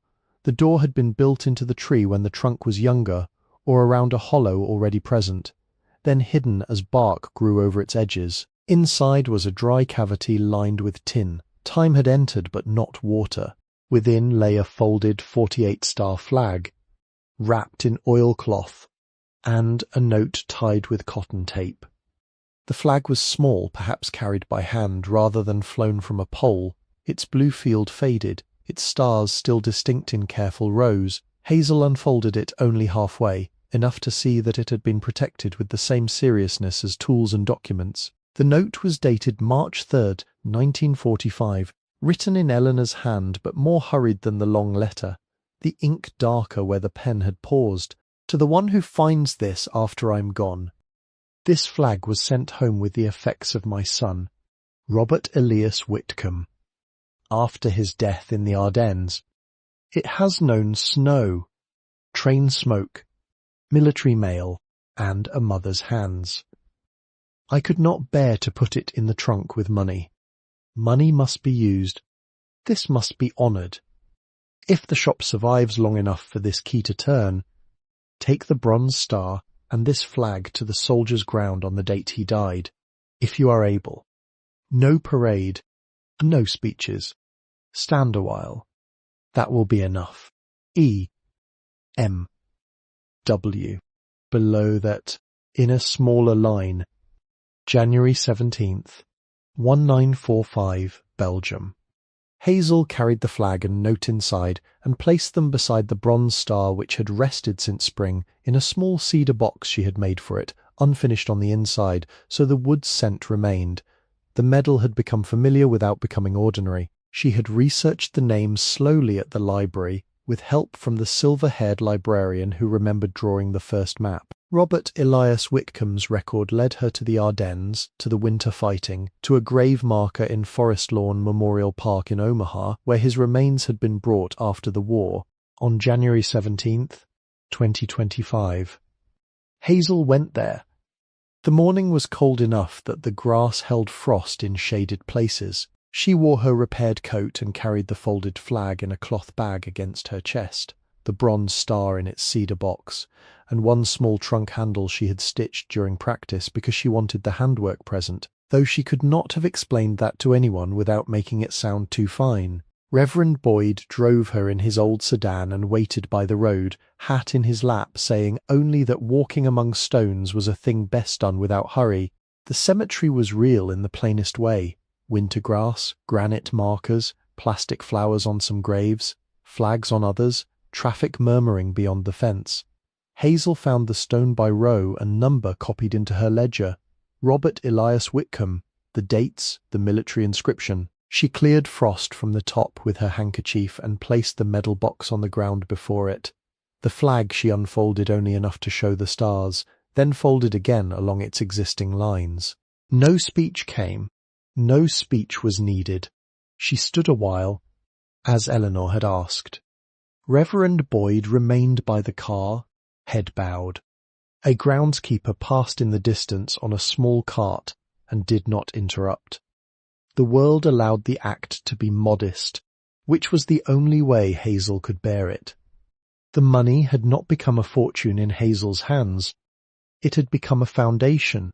She spent 3 coins from the bottom sleeve after Mr. Klein helped her separate common silver from pieces that needed preserving.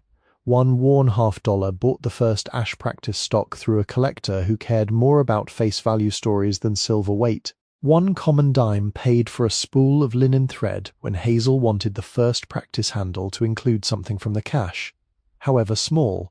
1 quarter dated 1941 purchased the index cards Doris insisted were necessary if customers were ever going to write legibly. Later, she spent 2 more coins, both worn and ordinary, on brass screws for the small cedar box that held the medal. That was all.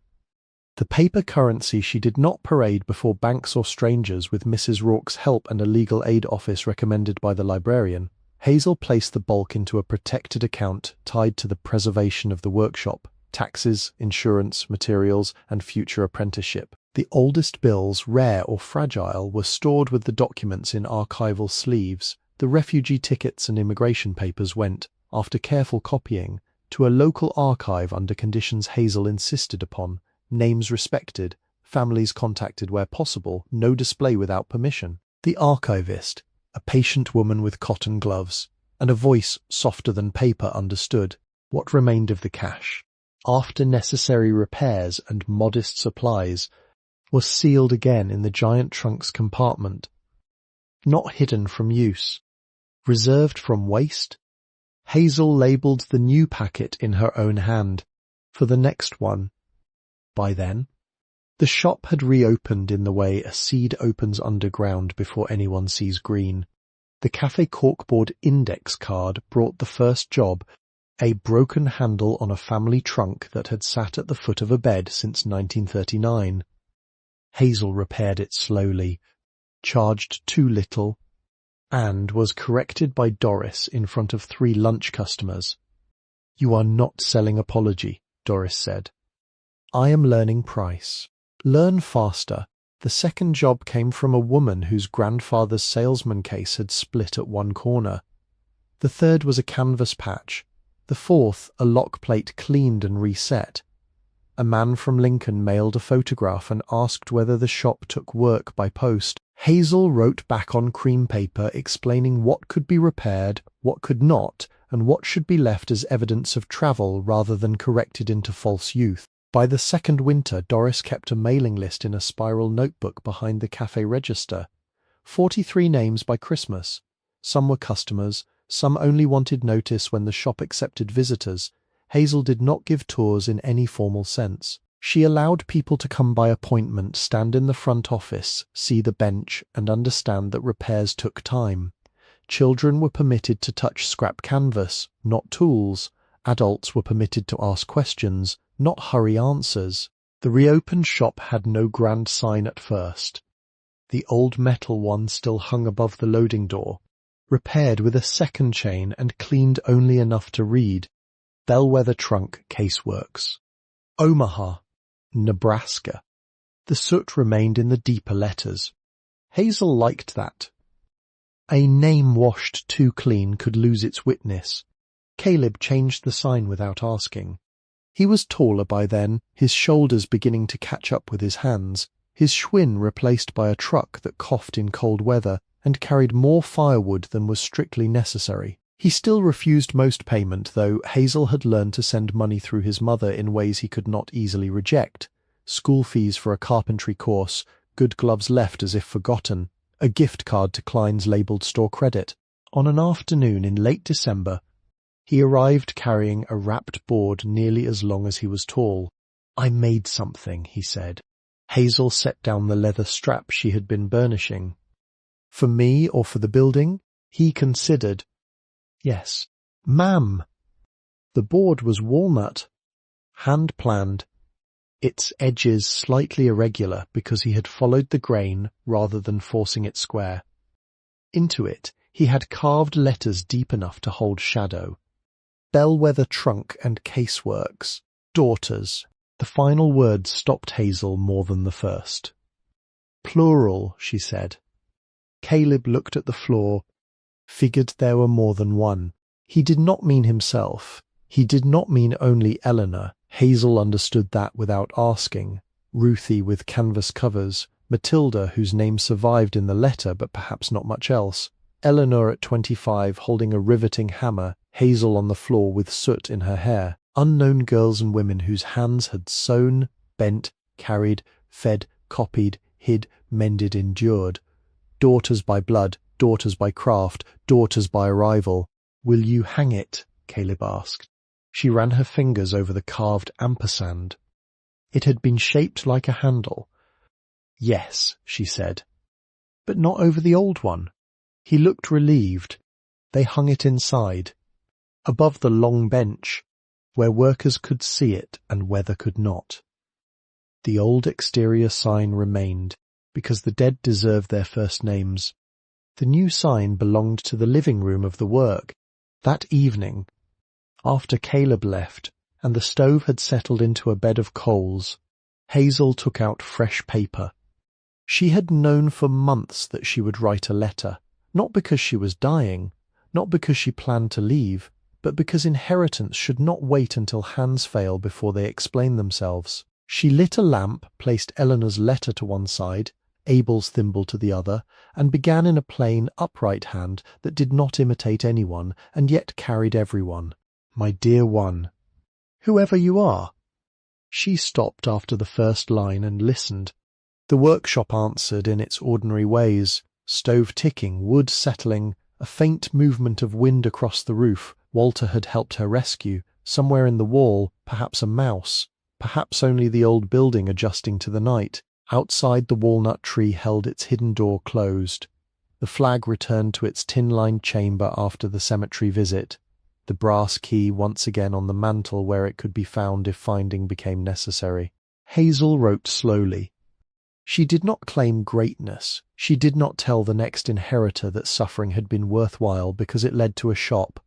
Pain did not need such bargains made on its behalf. She wrote, instead of practical things, how to prime the pump after a dry spell where the roof still required watching after north winds, which floorboard near the steam box should be stepped over until properly replaced, how to mix lime mortar in cold weather, which archive held the copied documents, why the giant trunk's compartment was not a treasure chest but a trust.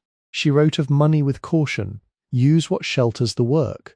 Feed yourself enough to stand steady. Do not make poverty into virtue, and do not make comfort into waste.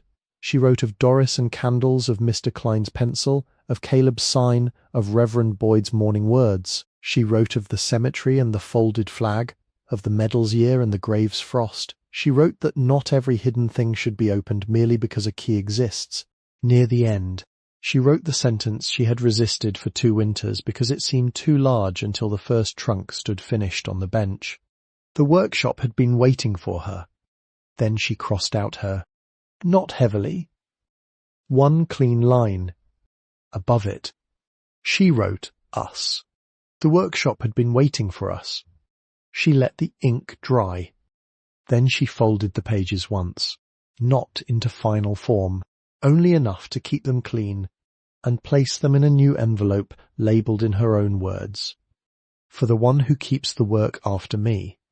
The envelope did not go into the giant trunk, not yet. It went into the top drawer of the office counter beside the ledger and the mailing list because Hazel was still alive, still learning, still making mistakes, and any letter written by the living may need additions before it is trusted to time. Winter deepened outside. The freight station remained abandoned, though not entirely alone now. The service road still iced over near the culvert. The dog behind the pallet fence had grown older and barked less. Emmett Shaw had stopped salting his own driveway after a fall, so Caleb did it before school. Mrs. Rourke retired in the autumn, and at her small gathering in the county break room, Hazel brought a repaired document case with a handle set by 3 taps. Doris cried when no one was looking, then denied it so firmly that everyone allowed the denial to stand. One afternoon, Hazel visited the county offices with a receipt for tax records and found a new clerk sitting behind Mrs. Rourke's counter. The brass nameplate had been removed. The paperweight shaped like a courthouse remained. Beneath it, in the back of the drawer the new clerk opened while searching for a stamp pad, lay an old $8 receipt clipped to a single worn dollar bill. Hazel recognized neither bill nor paper at first, then understood. Mrs. Rourke had kept one of the original bills aside. Not stolen, not misplaced. Kept, perhaps, as clerks keep evidence that law once did something unexpectedly humane. The new clerk saw Hazel looking and lifted the receipt. "You know what this is?" "Yes," Hazel said. Mrs. Rourke left a note, said it belonged in the drawer. Hazel looked at the old bill, soft at the corners, ordinary enough to pass through any hand unnoticed. $1 from the day a condemned building changed from nuisance parcel to shelter. $1 that had not been spent, though it could have bought coffee, thread, a candle, or half a loaf of bread when bread mattered greatly. Then it belongs in the drawer, Hazel said. The clerk replaced it carefully and closed the drawer. By the time Hazel walked back to the workshop, evening had begun to gather along the brick walls of the freight station. The old exterior sign moved slightly in the wind, but its chains held. Through the rear window, the walnut tree stood dark against the last pale sky, its hidden chamber closed, its roots holding shavings, ashes, and whatever beginnings had been buried there by hands long gone. Inside, the first completed trunk rested near the counter, wrapped for delivery in brown paper and tied with cotton tape. On the bench lay the next repair, a cracked leather handle from a woman in Fremont whose grandmother had crossed Nebraska with it in a baggage car. The stove waited with kindling laid. The lamp waited for flame. The tools waited in their outlines. Hazel hung her coat on the peg by the door, the same peg where she had begun keeping Walter's roofing hatchet after cleaning and oiling its head. She washed her hands, warmed them above the stove, and stood for a moment in the room that had once been too cold to trust. Then she took down the awl, threaded a needle with waxed linen, and returned to the bench. A steamer trunk workshop waits. It has always waited, not loudly, not with promises, not with gold light poured through clean windows every evening, because some evenings were grey, and some work was dull, and some repairs failed the first time. It waited in brick, cedar, canvas, lime, ash, leather, brass, paper, and the exact patience of people who left instructions when they could not leave themselves. It waited for hunger without worshipping hunger, for grief without flattering grief, for a hand willing to learn the old rhythm and add one more careful mark. The handle beneath Hazel's palm was cracked, but not lost. She warmed the leather, opened the stitch holes with the awl, and began.